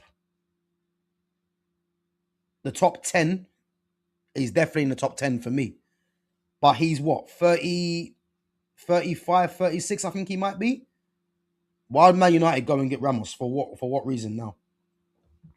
I don't really understand it. I don't understand it. If Ramos was like 29, but again, if he was 29, he'd still be at Real Madrid now. So yeah, I don't really understand the Ramos one. But I did see it today, yeah. But it doesn't really make sense to me. Don't really make sense. I want Kane at Madrid. Do you know what? Harry Kane's next move is going to be interesting. Um, the only way Harry Kane would go to a Real Madrid is if Vinicius Jr. went, because that would mean Mbappe can play from the left and then Kane can play through the middle. But then again, you know, why would they be going for someone that's the wrong side of 30? You know what I mean? So yeah, it's odd. But Harry Kane's next move will be interesting because I touched on this before. Harry Kane is what, 32, I think now, 31, 32. And it's one of them things where if he was to come back to the Premier League, like, there's not really teams that he could go to. He's not going to go to Man City because Haaland's there. He's not going to go to Liverpool because they've spent big money on Isak and Ekatike.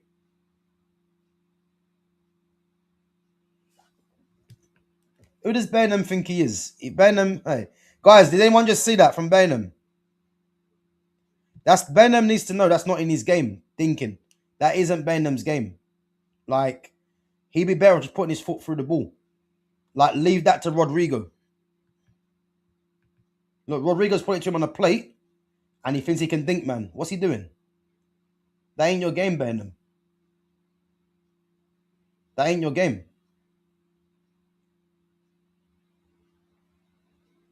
That's not your game. So yeah, so Kane can't go to City or Liverpool. The Chelsea one, they've spent on João Pedro and Delap. And again, are they going to want someone that's the wrong side of 30? I mean, if Harry Kane was available and go to Chelsea, then you can't really turn it down. But they're probably looking for a bit of a younger player. Let me see, it's from CHERKI. Ooh. Man United, again, they spent a big outlay on Sesko. Obviously, Xerxes still there as well. And Xerxes should be the main striker anyway. And again, why would you go for a player that's 32, 33? Um,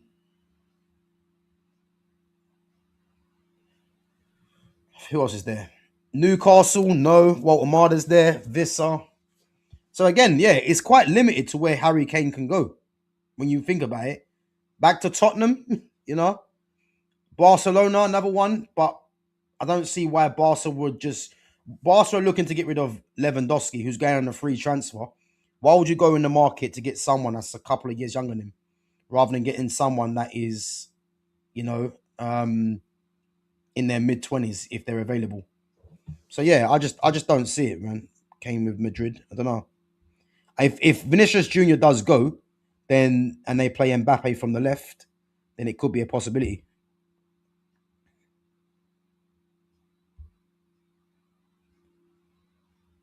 Benfica 2-0, yeah, against Napoli. Guys, make sure we're smashing the likes and make sure we're subbing to the channel as well if we're new in there. I think we're six short of 1,830. So yeah, make sure you sub to the channel, guys, if you're new in there as well.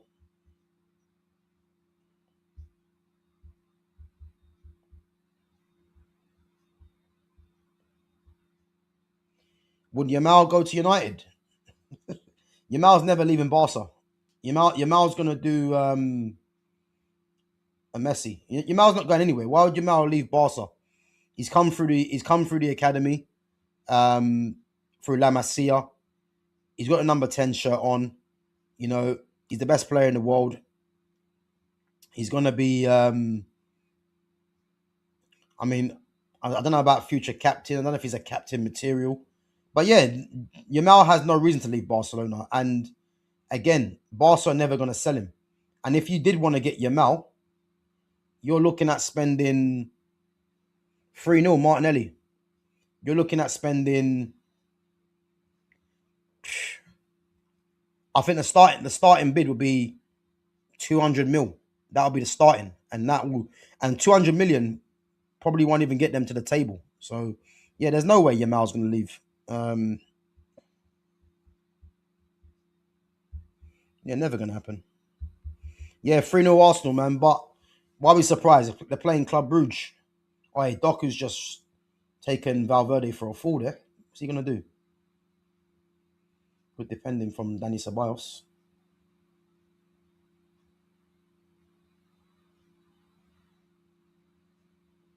Good tackle.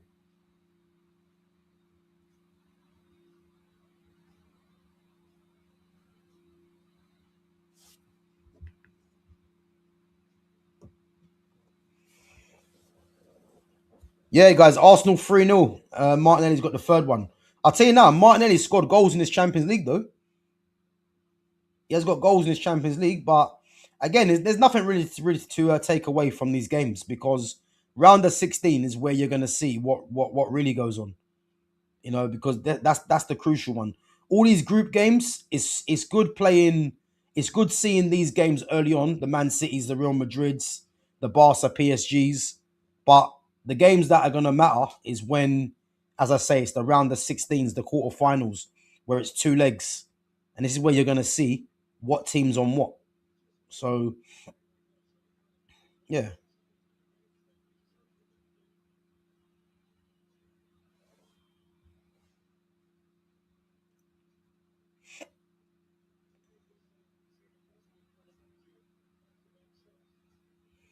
he loves it. I want it. He loves that Bernardo Silva.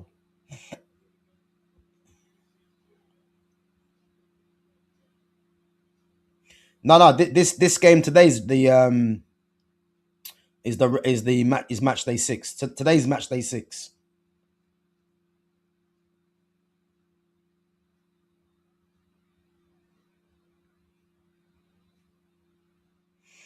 Man, like Jay Uso, where's Jimmy? You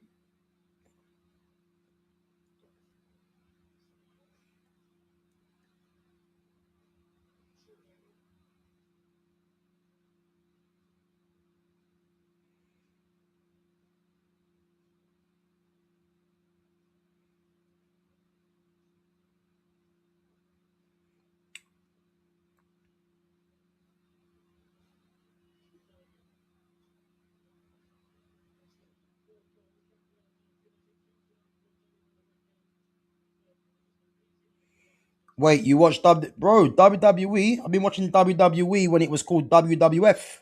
ECW, TNA, AEW. Yeah, listen, man. When it comes to wrestling, I don't miss. I'll tell you that, man. I'll tell you that. Yeah, man. Of course.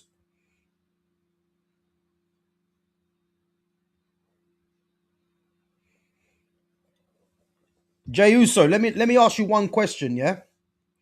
Roman Reigns' theme song now, OTC. Would you change it back to the head of the table or keep this one? I can't lie, yeah. This OTC theme that he's got going on now, I can't stand it. He's got to go back to his head of the table theme. That theme song's much better. Um,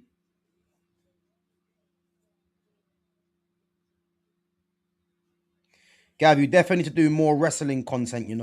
Yeah, bro. You know what? I was actually thinking that, man. I might actually do that still. I'm just trying to think whether to do main events. But obviously the main events are late at night, man. But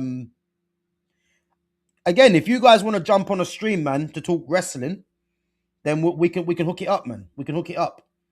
We hook it up, man, because I do love my wrestling, man. Oh, CHERKI's taking the piss, man. Jey Uso's your favorite wrestler of all time. Let me ask you a question, bro. You must be like, don't take it the wrong way either, man. But CHERKI got fouled by his own player. Um, I'm guessing you must be quite young then, because to say that Jey Uso is your favorite wrestler of all time is crazy. I ain't gonna lie. But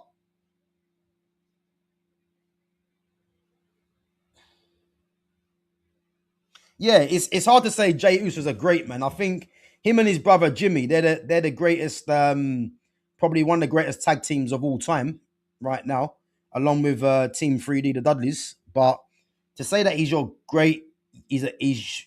favorite wrestler of all time, that's just mad because I think it's the hype that he's got behind him, Jey Uso with the yeet. But to say he's the greatest of all time, that's crazy, man. Um, yeah, guys, listen, we will definitely do a wrestling stream, a pure wrestling stream. Dwayne the Rock Johnson, yeah, listen, man. But again, man,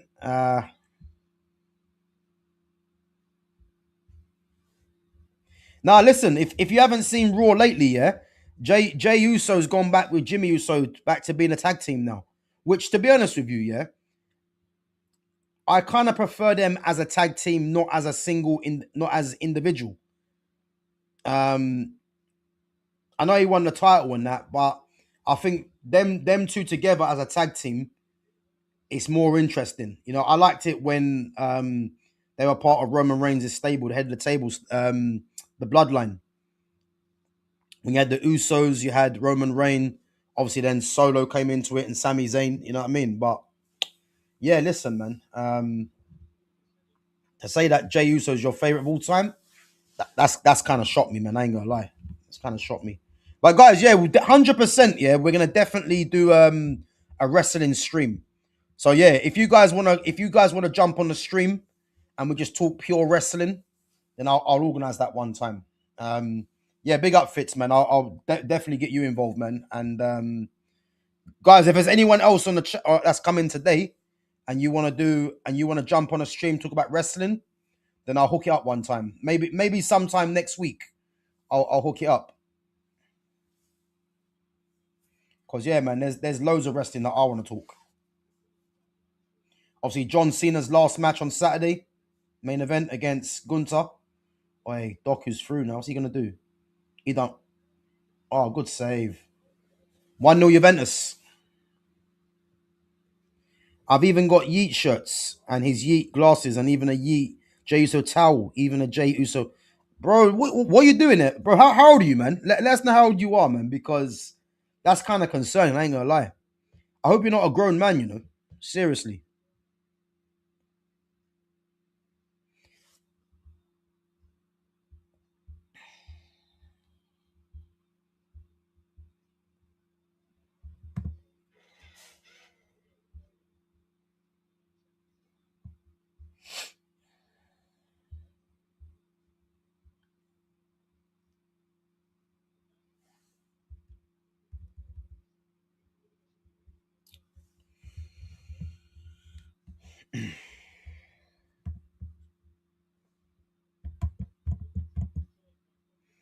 Yeah, bro, 100%, man. We'll hook it up. We'll hook it up, man. Defo. As I said, next week, we'll sort out a day next week, man. But yeah, it'll be good.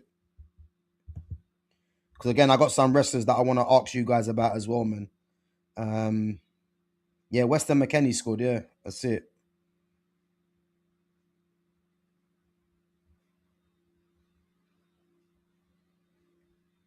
Yeah, Jay, man, I ain't gonna lie, man. You've killed me too, man. Like I know you love Jay Uso, man, but to say that Jay Uso is the oh, you're 14. Okay, it makes sense then. It makes sense. It makes sense, man. Yeah, you've not really seen wrestling then. That's the thing, man. But big up, man. Big up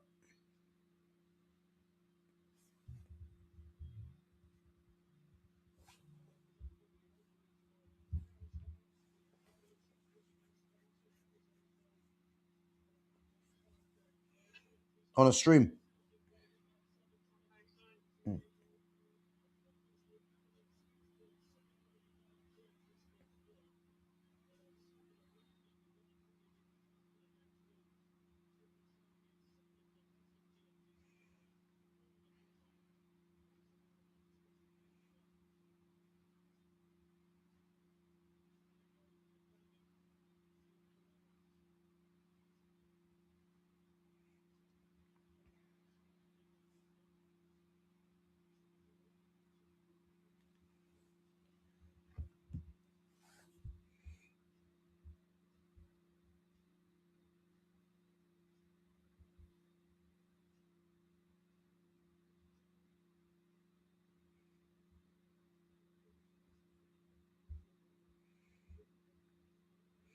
Oh, Darren, you're a Liverpool fan, yeah? Cool, man. What you making of this Mo Salah debacle at the moment? Then do you think Mo Salah needs to go?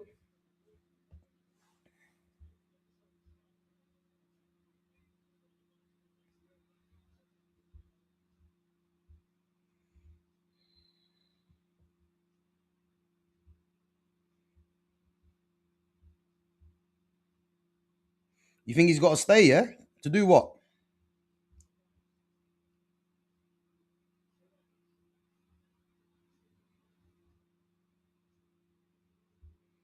You think he should stay? Yeah. Mad.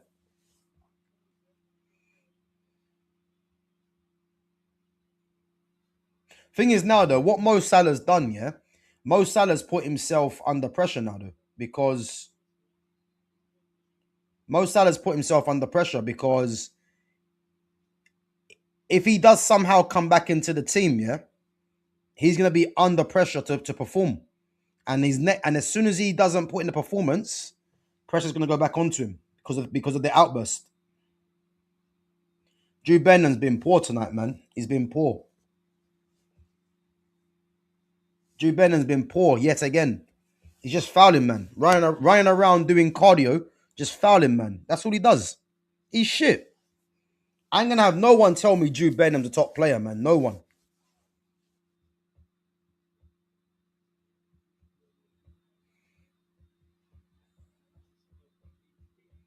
I can't have no one tell me that Drew Benham's a good player, man. The guy's just running around fouling people. That's all he's doing. And then kissing the badge and punching thin air. Yeah, I see through all them antics, man. But between him and Foden, they've both been poor. Hey, Vinny's through. Played Nunes.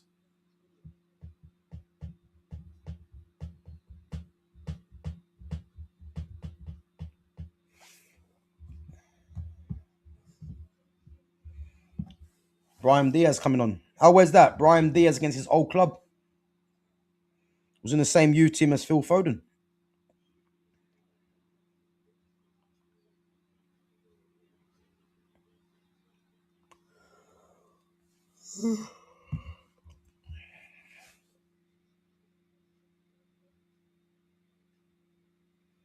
Look.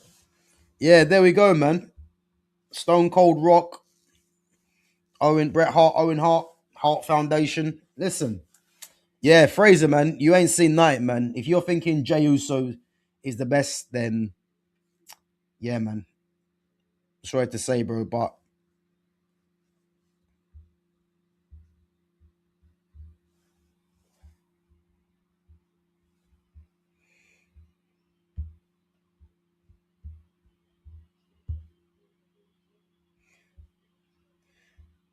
Harry Kane, Bellingham can't play together at the World Cup.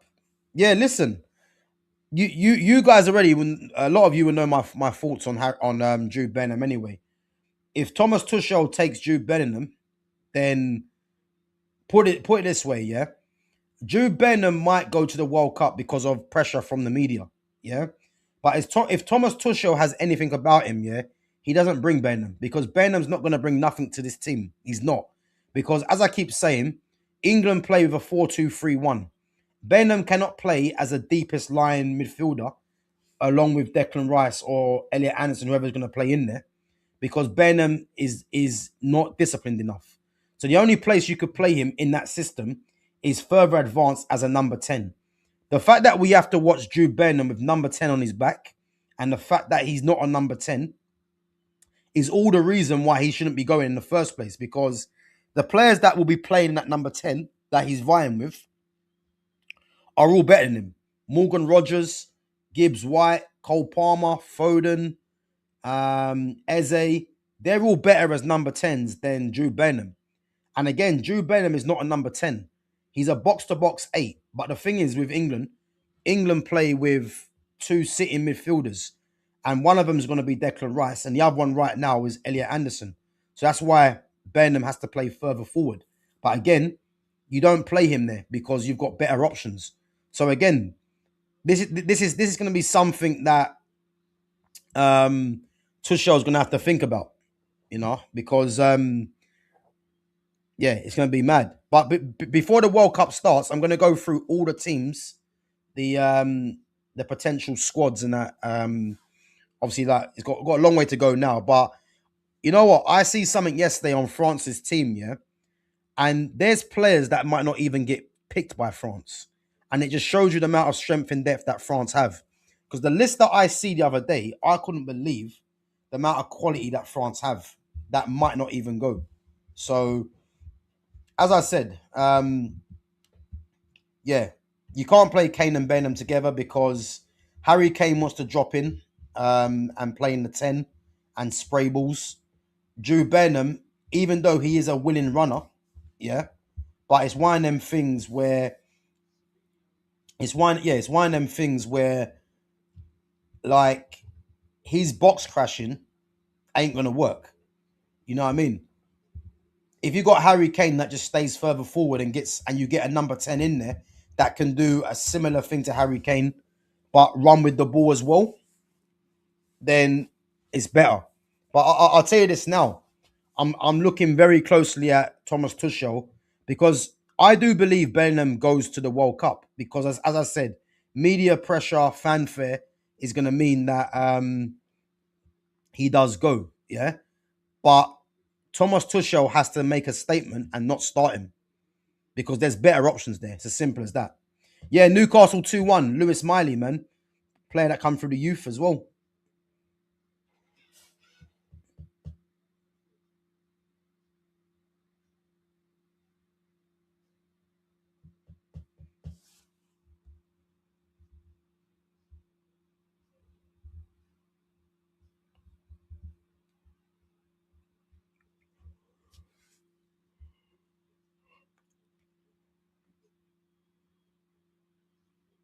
Play Savinho.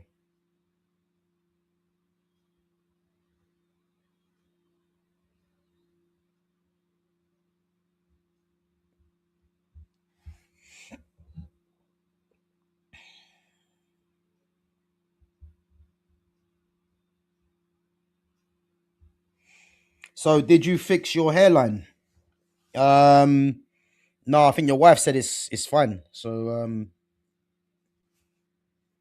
yeah, I think your wife said it's fine, man. So I think I'll keep it how it is. Tell you what the holiday anyway. You know what I mean? 2-2. Bodo Glimt scored again.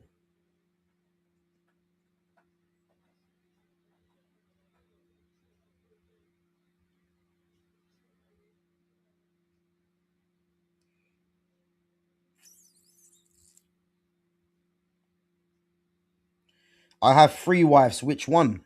Boy, boy. Um I'll be the pick of that, man. Don't worry about that. I'll let you know, man. Don't worry.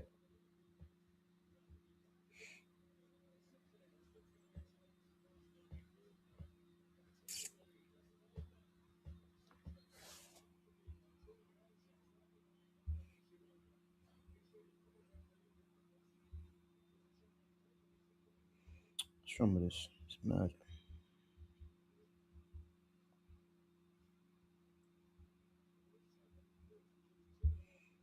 I have three wives. Which one, boy? I don't know who would want to be with you, man. But it's crazy. There you go, man. There you go. There you go. He can't have three wives because he's on there talking shit. You know what I mean? If you had three wives, man, then you'd be getting busy or doing something with your life. But you're coming on there just chatting rubbish. You know, who knows? Maybe you haven't got a hairline. I don't know. You know what I mean? Sar Ben David. Yeah. You know who I am, man. I ain't got a clue who you are. You know what I mean? Um, but you're coming on there, man. Talking about another man's hairline. It's crazy, man. I don't know. My mum even has a big crush on Jey Uso because of his beard and his tattoos. What am I hearing there, man? What is this? What is this? What is this? You're sounding like Sar Ben David out here, man. Let's see what Benham does. I bet he does nothing. There you go. She's shit, man. Jude Benham's the worst, most hyped player I've ever seen. He's the worst overhyped player I've seen. You haven't got a hairline. Too bad, man. Too bad. That's why you're hating. I get it now. I get it. I get it, man. But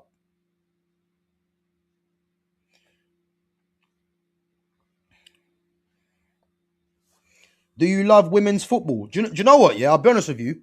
I don't love women's football, but I've watched quite a bit of women's football. To be fair, um, I mean that Spanish national team, they've got some serious players there, man, for women's football. You know, you think of Aitana Bonmati.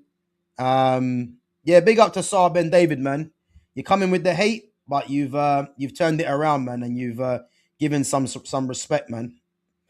Yeah, listen, I'm joking, man. It's banter to me. I don't take it seriously. You know what I mean? In this field, man. If you're not bantering, if you haven't got thick skin, then it's not for you, man. So whenever I'm on there, if someone comes on there and gives me banter or says anything, I just give it back, man. It is what it is. But yeah, man, it's as I say, it's just banter at the end of the day, man. You know what I mean? But yeah, women's football, you got Aitana Bonmati, you've got Alexia Putellas, Vicky Lopez as well, Claudia Pina, um is it Alexandrini as well? And you've got what's the name? There's some other players as well. But Spain have got some serious players, man, and they've got loads of talent. Salma Paralelo as well. Um yeah, they've got some serious players, man. Even that Barcelona team, Caroline Graham Hansen as well. Yeah, man. Obviously you got Reece James's sister, Lauren James. Um, Sam Kerr. Yeah, there's loads of players. Yeah, there's loads of players, man. Yeah, Chloe Kelly's good, man. She's good. She's good. From that England team, I like Chloe Kelly. I think she's good. Obviously Lauren James is good. I think the midfielder's good as well. Kira Walsh. She used to be at Barcelona. She's good. You can see why she played for Barca because she's very cultured. Um, ooh, she's very cultured. Yeah.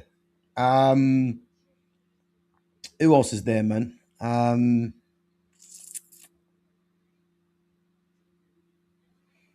swear there's someone else there as well. You've got Lucy Bronze. She's dominant as well. Yeah, there's some good women players out there, man. To be fair, I'm not even gonna lie. There's some good women players out there. Yeah, I mentioned Lucy Bronze. Yeah. Um, who's the centre back for Chelsea that they signed? I think she might be the highest women transfer or something like that. The wrestler my mum has a crush on is is Jey Uso, Roman Reigns, CM Punk, little bit of Seth Rollins and Drew McIntyre and LA Knight. So what? No brothers, nah? No brothers in it. Okay. I see what your mum's on now. Sophie Kendall. Who's that? Who's Sophie Kendall? You got Bunny Shaw as well. She's dominant. Man City striker.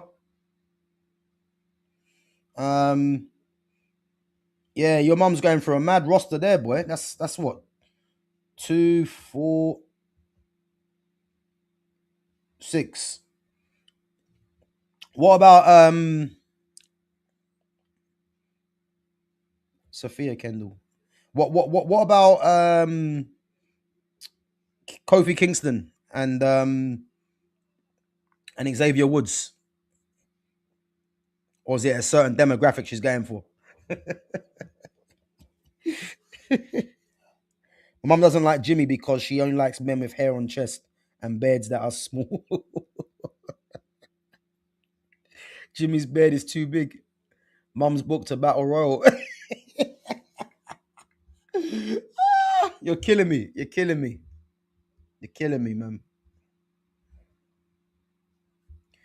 Boy. Yeah, that's crazy, man.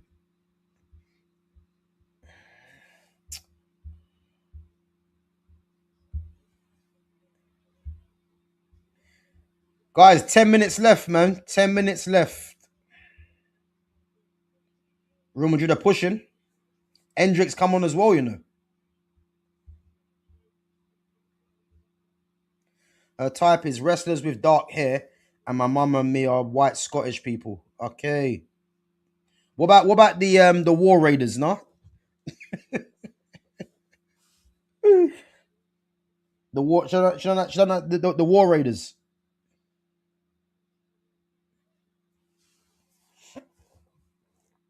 Coventry are getting promoted from the champ this season. Yeah, listen, Coventry are doing well under Frank Lampard, man. How did they get on yesterday? Didn't they play didn't they play Birmingham yesterday? I think it was. What was the score yesterday against Birmingham? I think it was Birmingham. No, it wasn't Birmingham. Birmingham played QPR.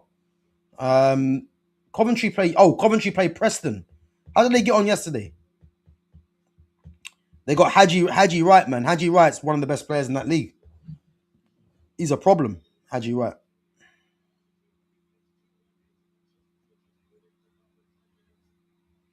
Shawn Michaels, you know. Boy. Boy, get your mum on the stream, man. We'll have some debates. Shawn Michaels or Bret Hart. That's a foul. That's a foul, yeah. It's a foul, definitely.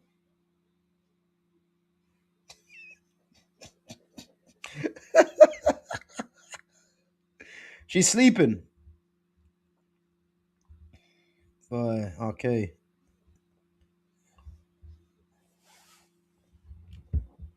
You're killing me, man. The elimination chamber can hold 6 man too.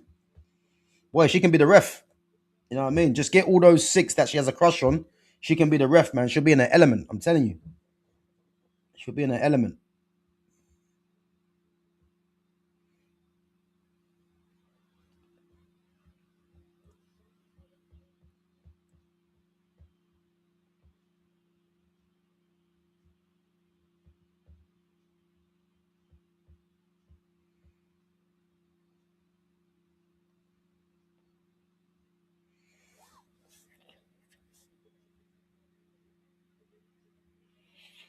Her top favorite crush is Jey Uso. Boy, she's probably yeeting in her sleep, man. So she's probably doing. She might wake up yeeting. Who knows? If that's the case.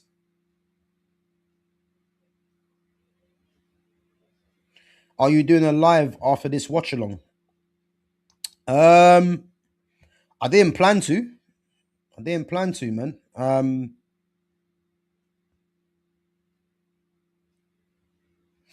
I didn't plan to.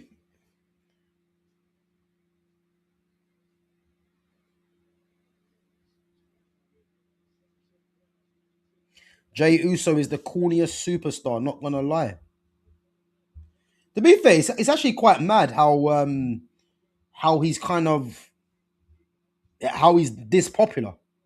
I mean, he's that popular that people now saying that he's the best ever wrestler of all time. Like, it's crazy. It's crazy. And again, him and his brother together as a tag team, they'll definitely go down as one of the best tag teams of all time. They will. But him on a single run, yeah, I think it's coming to the end now. Really, you can see because him and his brother now are going for the tag titles again against AJ Styles and Dragon Lee. So, but they got to contend with the New Day as well. What about Big E? Does your mum like Big E, Jey Uso?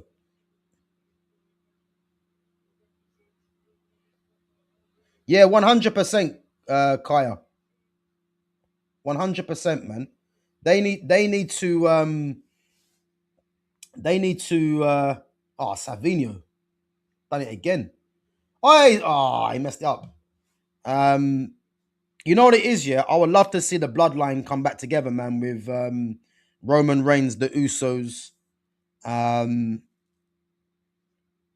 and then not get Solo Sokoa back because obviously he's got his own family tree going on. Sami Zayn, obviously, but they need to get the bloodline back, man, and get Roman Reigns back to his head of the table theme. Because I ain't gonna lie, yeah, his theme song right now, OTC, I can't stand it. I can't stand it. His theme song now. He needs to get the head of the table theme song back, man.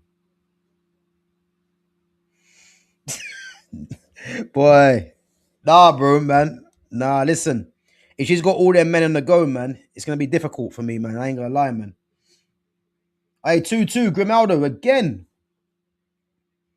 Yeah, she's got all those wrestlers that she's got crushes on, man. It's a non-starter for me, boy. Non-starter.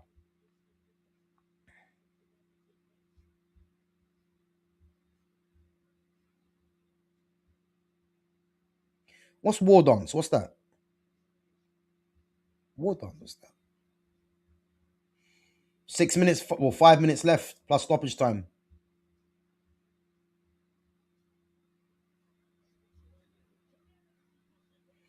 What are you watching it on? What's that?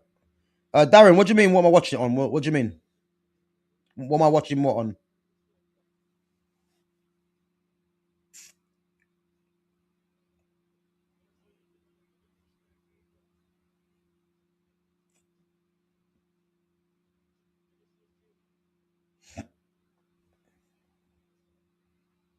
Oh, the football. Yeah, I'm watching it on TNT Sport. What are you doing, Hendrick? Just play Brahim Diaz.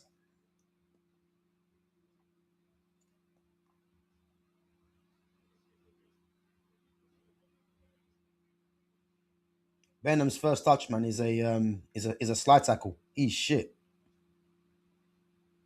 His first touch is a slide tackle. Rodrigo's gonna get booked.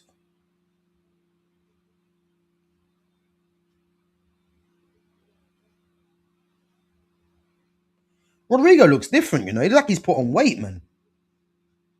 Like he's put on bare weight. It's the boots as well, man. He used to wear Nike. He now wears Adidas, and he's put on bare weight, man. It's crazy. Even his hair, man. His hair's grown. Yeah, this ain't the same Rodrigo that I remember, man. What's happening? Good save from Donnarumma. Hendrick header. Cena's last match on Saturday night, Gav. You locking in for it? Yeah, listen, he's fighting Gunter, man. Yeah, I'm gonna watch that definitely, man. Definitely.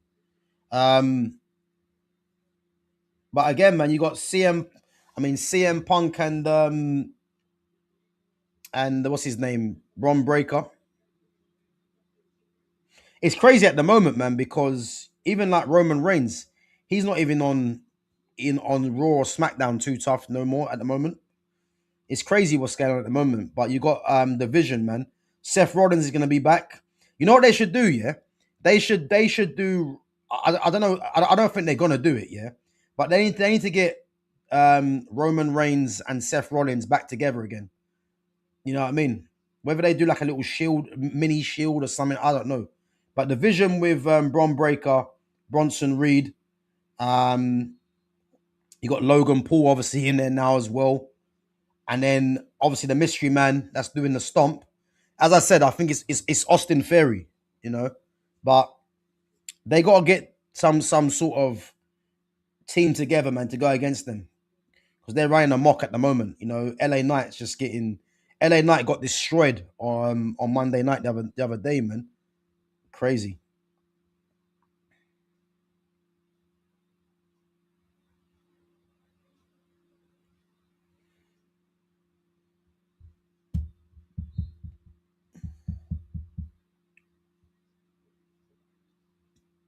Played Reinders.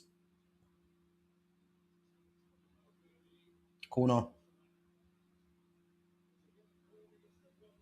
Hey, looks like Xabi Alonso gonna get sacked, boy.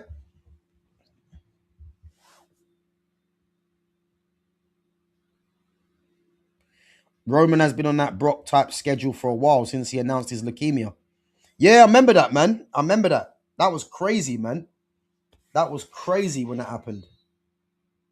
But it's good he got over it, man. You know what I mean? But it's weird. Obviously, once he got over the leukemia, that's when his whole tribal head of the table started, isn't it? After that. Oh, that was dirty. That was dirty for Bernardo Silva. But yeah, listen, man. I want to see what the next Roman Reigns um, storyline is going to be, man.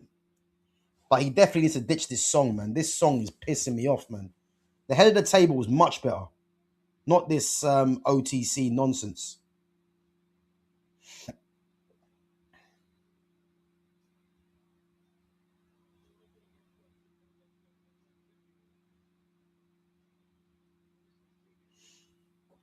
Bron Breaker, I can't stand him. He's a piece of garbage.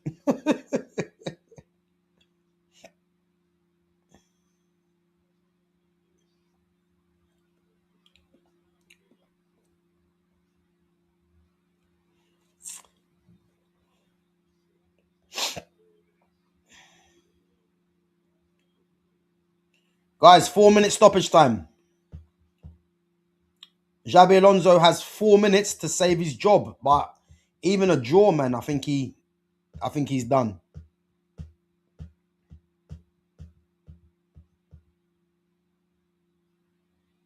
Yeah, I think the boos though were coming because they don't rate him as a wrestler, innit? Same thing with John Cena. They didn't rate him as a wrestler as well, but there's no doubting, man, that Roman Reigns is one of the biggest superstars now, man. Like, in terms of the women's, yeah, they absolutely love Rhea Ripley. Like Rhea Ripley's one of the most she's one of the most liked superstars that I've women superstars that I've seen for a while. They love Rhea Ripley. They love her, man. Like I've never seen a woman wrestler get as much um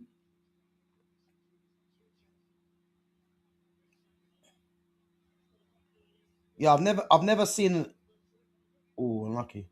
I've never seen a woman wrestler be as cheered as much as Rhea Ripley. It's crazy. They got Arda Güler doing up left back. What's going on there, man? Savinho.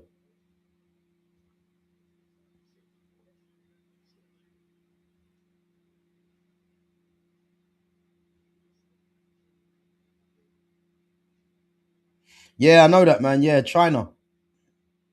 Yeah, China was ridiculous, man. Ridiculous. But he actually left China to go with Stephanie McMahon. That's the funny thing. Good ball, Valverde. Ooh, he actually it hit Goulet, I think. Or was that Diaz?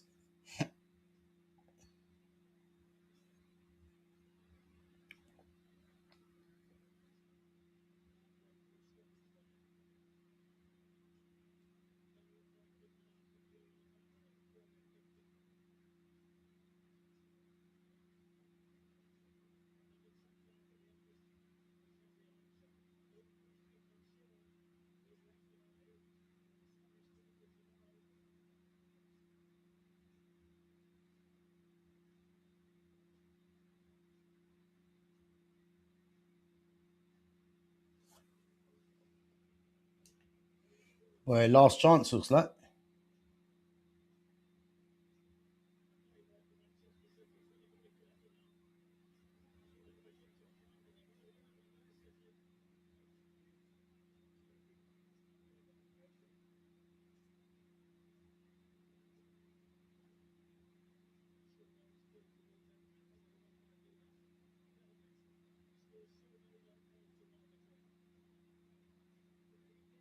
Good defending.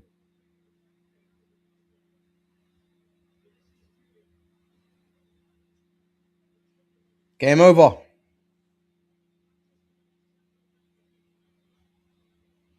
Guys, I said 2-1 City, didn't I? Should have put a bet on, man.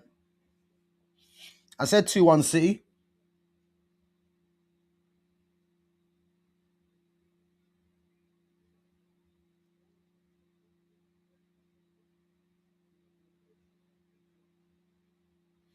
Or if you've got a bet on now, man, you must be nervous. If this is the one game.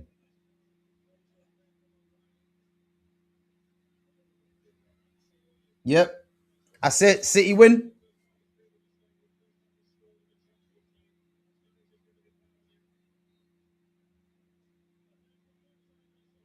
Full time.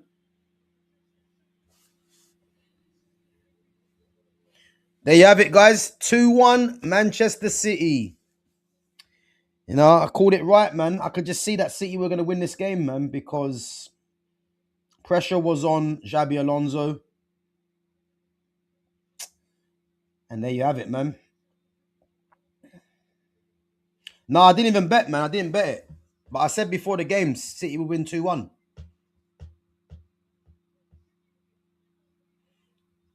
I think Xabi Alonso's gone now, boy, because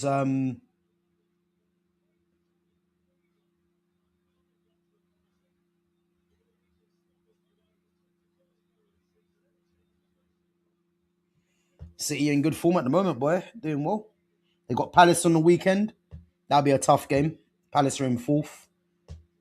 But City will be confident, man. They're in form at the moment. And they've got players in their team that will cause problems.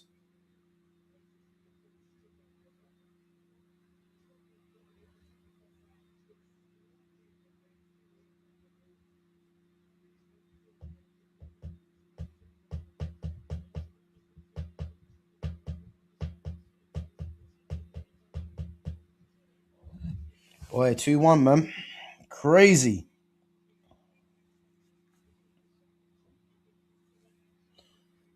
Crazy. So look, guys, look at that, yeah? So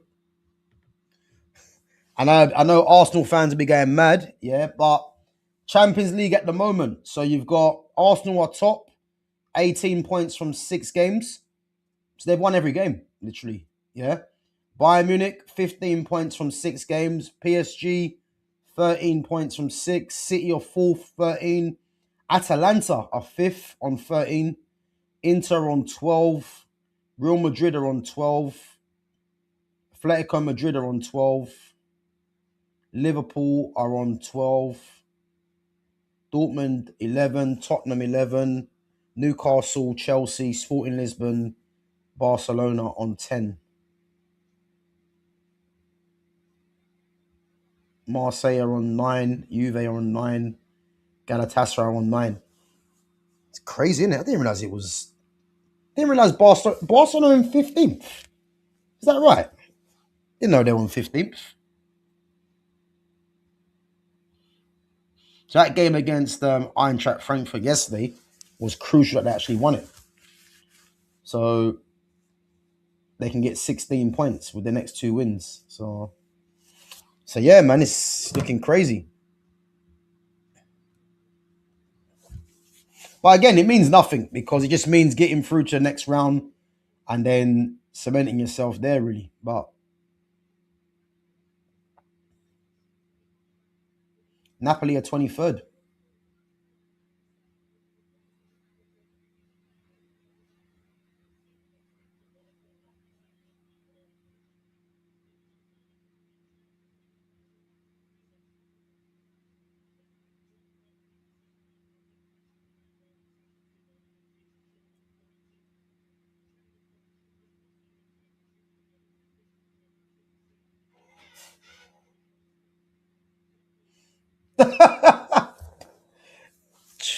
CHERKI, boy. So what was a Newcastle? Yeah, listen, there's two more games to play in there's two more games to play in the Champions League group stage, and then yeah, as I say, round of 16 is where it starts.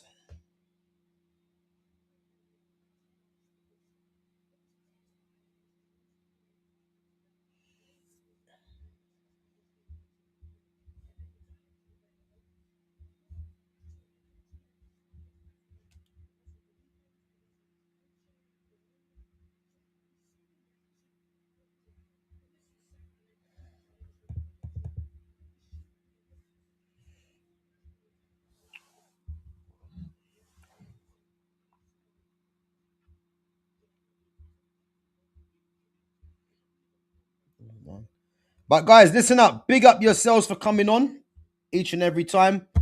My laptop's messing up, man. Annoying. But yeah, no, big up to yourselves for coming on for the watch along. As we said, Man City right out winners, and you have to think that that's the end of it for Xabi Alonso. I'll be very surprised if he sees another game, but who knows, man? It is what it is. But yeah, man, not a great game, but it was a big game for both teams, and City got over the line, and it is what it is, you know. On they go, man. On they go. So they're in good form, man, and they got Palace on the weekend, which won't be easy, but you'd expect them to win that game. Obviously, Arsenal playing Wolves. I think Arsenal are going to batter Wolves. I'm expecting at least 4-0 as a minimum. But yeah, man, it's going to be an interesting competition. But there's nothing to get carried away with, really. So at the moment, because it's one of them things, man, where as I said, round of 16 is where you're going to really see what's going on. You can see Marmoush ain't happy, boy. He's not happy, Marmoush, man.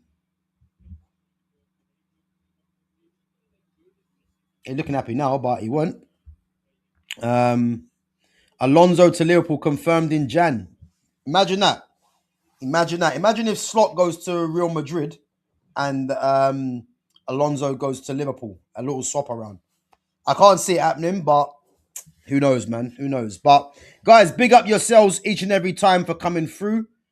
Big up to all the mods as well. I should be back, guys, tomorrow. Probably tomorrow in the evening time. Obviously, if normally I'm live at 12:30, but I'm not sure if I can be live tomorrow morning. But as always, keep an eye on the schedule. Make sure you guys have got your notifications on, so when I go live. And yeah, we're gonna try and catch up on some of this Man United talk before the weekend. Obviously, Man United playing Bournemouth on Monday, and we're gonna catch up on some of the talk that's been going on. So yeah, make sure you guys come through tomorrow. As I said, it might be an evening one, but as I said, keep an eye on the schedule each and every time. And as I said, make sure you smash the like button. Make sure you sub to the channel, and make sure you share the channel as well, guys. As I said, next week we'll definitely be doing a wrestling stream, man. We'll just get some. Obviously, Fitz will be coming on.